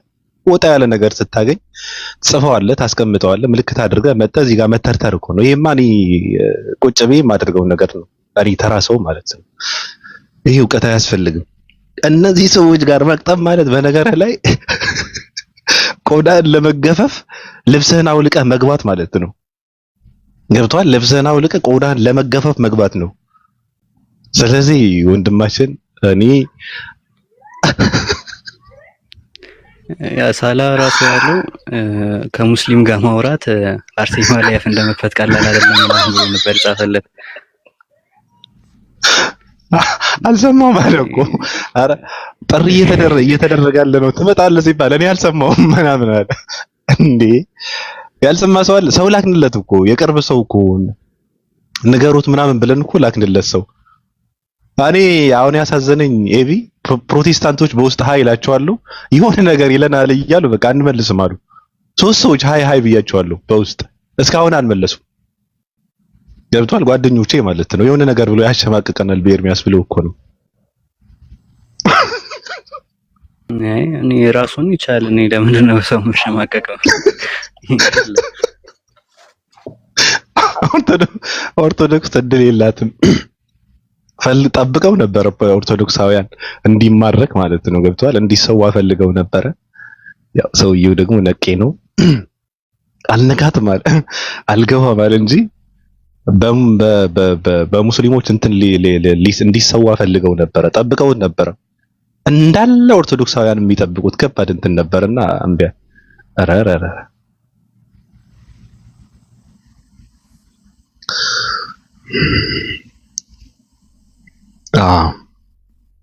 እስኪ ዛሬ በቃ እኔ አንደበቴ ስለሚታሰር ዛሬ እንትን ለማድረግ እንትን አደርጋለሁ ሞክራለሁ። ኡስታዝ ሰላም ብያለሁ በድፍረት ለማውራት ማለት ነው። ወአለይኩም ወራህመቱላሂ ወበረካቱ። ያ ጀማ እንዴት ናችሁ? ባቢ እንዴት ነህ? ሰላም ነው ወይ? ሁሉ ሰላም ነው? ሁሉ አሪፍ ነው። ሰላም ነው። ቻላችሁትም ታሸማቀቀኛለህ፣ ታሰቀኛለህ እንደዚህ ያልክ እንዳላወራ እንዳልገባ ቤት ነው። እኔ ከምሬን እኮ ነው። እኔ አሁን ቀዳዳ ነኝ፣ ብዙ ነገር አወራለሁ፣ ዝም ብዬ በጠረቃለሁ። በውስጥ ብታራሱ እንደኔ የሚያወራ ሰው የለም እና አንደበቴ ትንሽ ስትቆላለፍ የራሱ የሆነ ስብዕና የራሱ የሆነ አስተሳሰብ የራሱ የሆነ ነገሮች አሉት የሰው ልጅ ራሱ ማለት ነው በራሱና እያንዳንዱ ሰው የራሱ ነገር ስላለው እንደዛ ብለህ አታስብ። ያው ግን እኔ ሰው ያለውን ነገር መስጠትና መመስከር ተገቢ ነው ብዬ ከማምኑ ሰዎች ነኝ እና ክብር ለሚገባው ክብር ይሰጠዋል ብዬ ነው አሉ። አሪፍ ነው፣ እየኖርኩ ነው። ስራ ጥሩ ነው። ቤተሰብ ሰላም ነው? ሁሉ አሪፍ ነው። ኦኬ አሪፍ ነው። እንዴት ነህ? መቀጠል ትችላላችሁ። እያወራችሁ ነበር። አይ ዝም ብለን ነው ያው ወቅታዊ ጉዳይ ዝም ብለን ዳሰስ እያደረግነው ነበር ከላይ እና ኤቪ አለ ወንድማችን ስሚት ምን እየተሰማ ነው? ፕሮቴስታንት ስለሆነ ምን እየተሰማ ነው ብዬ እየጠየቁ ነበርና ወደ ውይይት ከመግባታችን በፊት ነው ስንጠይቀው ነበር። ይሄ ስንለዋወጥ ነበረ ሰላምታን። ኦኬ እና ጊዜ አለ እንዴ ኡስታዝ? ለቢ ምን ፕሮቴስታንት ነው? አዎ ኦኬ አሪፍ ነው። ጊዜ አለ። በጣም ጸባይ አለው።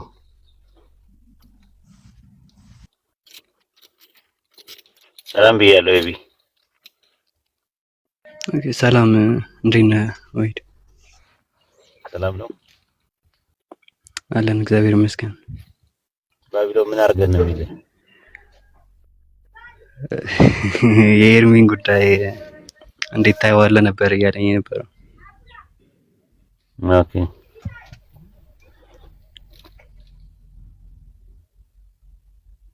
ስለዚህ ማውራት ትችላላችሁ። መቀጠል የምትፈልገው ነገር ካለ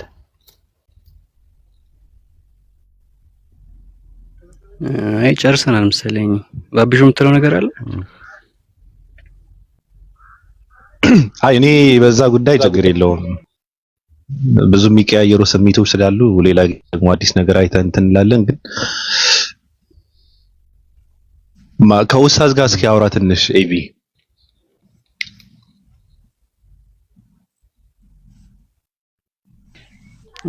ኦኬ እሺ አለው የተወሰነ ጊዜ ችግር የለም። ኡስታዝ ሰላም አለይኩም ወራህመቱላሂ ወበረካቱ። እንዴት ነህ? ወአለይኩም ሰላም ወራህመቱላሂ ወበረካቱ። ሰላም ነህ? ሰላም ነኝ ያለው አልሐምዱሊላህ። አንተ ደህና ነህ? ደህና ነኝ አልሐምዱሊላህ።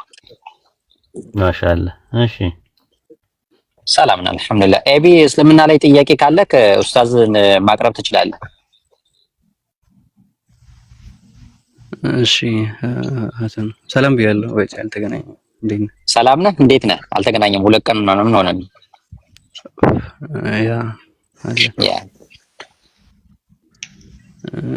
እስኪ ምናልባት እኛም እኛን ጠይቀህን ባንመልሰው ጥያቄ ካለ ኡስታዝን ጠይቀው። አሁን አሪፍ አጋጣሚ ነው። እኛም እንማር። አውሩ ሁለታችሁ። እሺ ኡስታዝ የኔ ጥያቄ ምናልባት መጽሐፍ ቅዱስ ላይ የምታያቸው ነገሮች ምንድናቸው? ማለት ከቁርአን የሚቃረኑ ነገሮች አሉ። ነገር ግን እንትን ደግሞ በእኔ ሐሳብ ቁርአን መጽሐፍ ቅዱስ ቴክስቹዋሊ ተበርዟል ይላል የሚል እምነት የለኝም እና ሞር ኢስላሚክ ዲሌማስ የሚባለው ነገር ማለት ነው። ጀነራል እንዴት ነው የምታየው? ቁርአን የቀደመው መጽሐፍ እንዴት ያየዋል? ያው በሱም መኑበት የሚልም ስላለ ምናምን ጀነራሊ ሁለቱም መጽሐፍቶችን ታስተያይልኝ ነበር። ኢስላሚክ ዲያላማ ወይም ደግሞ እስላማዊ አጣብቂኝ የሚባለው ነው። ያ ስለሱ ጀነራሊ የቆየን ነው። እነ ሻምሻሙስና ዴቪድ ውድ እኮ ናቸው ትምህርቱን ያመጡት። ሲጀመር ኢስላሚክ ዲያላማ የሚለውን ቆይቷል በጣም እና የተመታ አርጊመንት ነው እና ኢትዮጵያ ውስጥ እንደ አዲስ የመጣው እናንተ አሁን ገና ነው የነቃችሁት ራሱ በዛ ዙሪያ ላይ ማለት ነው። እኛ ደግሞ መልሱን ከሰጠን 5 ዓመት 6 ዓመት ምናምን ሆኖታል። ኢስላሚክ ዲያላማ ማለት ነው አንደኛ ነገር። ሁለተኛ ነገር ደግሞ ምንድነው አላህ በቁርአን ውስጥ ሱረቱ ማኢዳ ምዕራፍ 5 ቁጥር 48 ላይ ወደ አንተ ያወረድነው መጽሐፍ ከበፊቱ ላለው አረጋጋጭና ሙሰዲቃንና ሙአይሚን ነው ብሎ ነው ያስቀመጠው። በይነ የሚል ነገር አለ በመካከሉ ነው የሚለው። የሚያረጋግጠው ኮንፈርም የሚያደርገው ከአላህ ዘንድ የወረደውን ነው ኮንፈርም የሚያደርገው። ሱረቱ ኒሳ ምዕራፍ 4 ቁጥር 136 ላይ እናንተ ያመናችሁ ሆይ በአላህና በመልእክተኛው ላይ ባወረደው መጽሐፍና ከበፊቱ በወረደው መጽሐፍ እመኑ ነው የሚለው። በወረደው ነው የሚለው። ስለዚህ የወረደውን ነው ቁርአን ኮንፈርም የሚያደርገው። በሱረት ዩኑስ ምዕራፍ 10 ቁጥር 37 ላይም እንደዛ ነው። ይህ ቁርአን ከአላህ ሌላ ከሆነ አካል የተቀጠፈ ሊሆን አይገባውም። ነገር ግን ጥርጥር የሌለበት የበፊቱ መጽሐፍ የሚያረጋግጥና በውስጡ ያለውን የሚዘረዘር ሲሆን ከዓለማቱ ጌታ የተወረደ ነው ብሎ ነው የሚያስቀምጠው። ከበፊቱ ያለው የተባለው ማን ነው? ተውራትና ኢንጂል ናቸው በጥቅል የሚናገረው ማለት ነው። ሱረቱ አሊ ኢምራን ምዕራፍ 3 ቁጥር 3 ላይ ስትመለከተው እንደዛ ነው የሚናገረው። ምዕራፍ 3 ቁጥር 2 እና 3ን ስትመለከተው እንደዛ ነው። ተውራትና ኢንጂልን ከቁርአን በፊት ለሰዎች መሪ አድርጎ አውርዷቸዋልናል። ስለዚህ የወረደውን ነው ኮንፈርም የሚያደርገው ምን ወርዶ እንደነበረ መሰረታዊ ትምህርቱ ሜን ፖይንት የሚባለውን ይሄ ነው እያለ ይናገራል ማለት ነው። በላዩ ላይ ደግሞ ሙሀይሚን ነው ይላል። ሙሀይሚን ማለት ሱፐርቫይዘር ማለት ነው፣ ኮሬክተር ማለት ነው፣ አራሚ ማለት ነው። ቁርአን እንደተበረዘ ባይብል ይናገራል ወይ ከሆነ አዎ ይናገራል። በሱረቱ አሊ ኢምራን ምዕራፍ 3 ቁጥር 71 ላይ እናንተ የመጽሐፉ ሰዎች ሆይ እውነትን በውሸት ለምን ትቀላቅላላችሁ? እውነትን እያወቃችሁ ለምን ትደብቃላችሁ? አለ። እዚህ ጋር ሁለት ቁም ነገር አለ። እውነትን በሐሰት ለምን ትቀላቅላላችሁ ሲል መበረዙን ያመለክታል፣ መጨመራቸው ማለት ነው። እንደገና ደግሞ እውነትን እያወቃችሁ ለምን ትደብቃላችሁ ማለት ደግሞ የቀነሱት ነገር እንዳለ ይናገራል። አፖክራፊካ ማለት ራሱ አፖክሪፎስ ማለት ደግሞ ራሱ ድብቅ ማለት መሸሸግ ማለት ነው። ይሄ ነው። ሁለተኛው ነገር ደግሞ ሲነርጊያም የአምላክም ቃል ቅልቅል ነው የሚል ትምህርት አለ። ሲነርጊያ የሚል ትምህርት አለ። በሱረቱ በቀራ ምዕራፍ 2 ቁጥር 75 ላይ እነዚያ የአላህን ቃል ከተረዱ በኋላ እያወቁ የሚወርዙ ሲሆን ማመናቸውን ተከጅላላችሁን ይላል። ከዛ ቁጥር 79 ላይ መጽሐፍን በእጆቻቸው ለሚጽፉ ከአላህ ዘንድ ሳይሆን ግን ከአላህ ነው ለሚሉ ወዮላቸው በማለት ቁርአን የጨመሩት ነገር እንዳለ ይናገራል። ኢብኑ አባስ በኢማም ቡኻሪ ላይ ይህንን ጥቅስ ተንተርሰውና አስታኮ የመጽሐፉ ሰዎች ጋር ያለው መጽሐፍ እንደተበረዘ ይናገራል ማለት ነው። ስለዚህ የመጽሐፍ ቅዱስ ወይም የባይብል መበረስ አንደኛ ከቁርአን አንፃርም ከሐዲስም አንፃር ከታሪክም አንፃር ራሱ ከባይብልም አንፃር መረዳት ይቻላል ማለት ነው። እንደዛ ስለሆነ ኢስላሚክ ዲያላማ ወይም ደግሞ እስላማዊ አጣብቂኝ የሚባል ነገር የለም። ምንም የሚያጣብቅ ነገር የለውም። ግልጽ ነው። እና እዚህ ላይ ያልገባ ነገር ካለ አንድ በአንድ ጥርስና ምላሱን እየነቀስንና እያደማን ጥልልና ጥንፍፍ አድርገን እያጠለልና እያጠነፈፍን እንመለከተዋለን ማለት ነው። ቀጥል። ኦኬ እሺ። ሱራ 2 ላይ ግን ወደ 41 አካባቢ ላይ ይህ መጽሐፍ ተውራት ብሎ የሚጠራው የገጽ ቁጥር 41 አካባቢ ላይ ስፔሲፊክሊ በእጃቸው ላይ ያለውንም እያለ ሲናገር ነው ያለንና በእጃቸው አይልም እንደዛ ጥቅሱን አውጣ። ቁጥር 41 ላይ አካባቢ 41 ግን በእጃቸው አይልም ግን ነው እሱን ነው ያልኩ። ቃላቱን አስተካክለውና ከእናንተ ጋር ላለው በእነሱም ዘንድ ኦኬ እሺ ከእናንተ ጋር ላለው አረጋጋጭ እንደሱ ሌላው ጥቅስ ነው። ሱረቱ በቀራ ምዕራፍ ቁጥር 41 ላይ ከእናንተ ጋር ላለው አረጋጋጭ አድርጌ በወርኩት ቁርአን መኖር የሚለው እሱ ነው የፈለከው? ስለዚህ እዛ ጋር ከእናንተ ጋር ላለው የሚለው የሚጠጋው ወደ ነቢያት ነው የሚጠጋው። ለምንድን ነው? ባይብል ላይ አይተህ ከሆነ እናንተ መጽሐፍን የተሰጣችሁ ሆይ እያለ ይናገራል። የተሰጠው ግን ተውራትና ኢንጂል ለማን ነው የተሰጠው? ለማን ነው የተሰጠው? ሲሰጥ መጀመሪያ ኦሪጂኑ ለሙሴና ለሙሳና ለኢሳ። አዎ ልክ እንደዛ ወደ የሚጠጋው ማለት ነው። ልክ ሱረቱ አሊ ኢምራን 381 ላይ አላህ ከነቢያት ጋር የከበደ ቃል ኪዳን አደረገ አለ። ምን የሚል ቃል ኪዳን? ከእናንተ ጋር ላለው መጽሐፍ አረጋጋጭ የሆነ መልእክተኛ ቢመጣላችሁ በእርግጥ እንድታምኑበት በእርግጥ እንድትሉበት አላቸው። መጽሐፍና ጥበብን ሰጠዋችሁ ከእናንተ ጋር ላለው ይላል። ከእናንተ ጋር ቢለው ማንን ነው? እዚህ ጋር ነቢያትን ነው ወይስ ክርስቲያንና አይሁዶችን ነው? ነቢያትን ነው። ነቢያትን ነው። ወደዚህ ያስጠጋዋል ማለት ነው። በረሱል ሰለላሁ ዐለይሂ ወሰለም ዘመን የነበሩ ሰዎችን አይሁዳኖችን ምን ይላቸዋል? አላህ መናንና ድርጭትን ወደ እናንተ አወረድን ይላል። ወደ ማን ያወረደው? ወደ ህዝቦች እኮ በረሱል ሰለላሁ ዐለይሂ ወሰለም ጊዜ ወደ ነበሩት ነው ያወረደው ወይስ በሙሳ ጊዜ ወደ ነበሩት ነው ያወረደው? በሙሳ ጊዜ ወደ ነበሩት። ለምንድን ነው ታዲያ ወደ እናንተ አወረድን የሚለው? እናንተ ብሎ በሁለተኛ መደብ ሪፈር የሚያደርገው በረሱል ሰለላሁ ዐለይሂ ወሰለም ጊዜ የነበሩትን አይሁዳኖች ለምን አመለከተ? አስቀድሞ የነበሩት ሜንሽን እያደረገ ነው አይገስ ሰንሰለት ለማዛ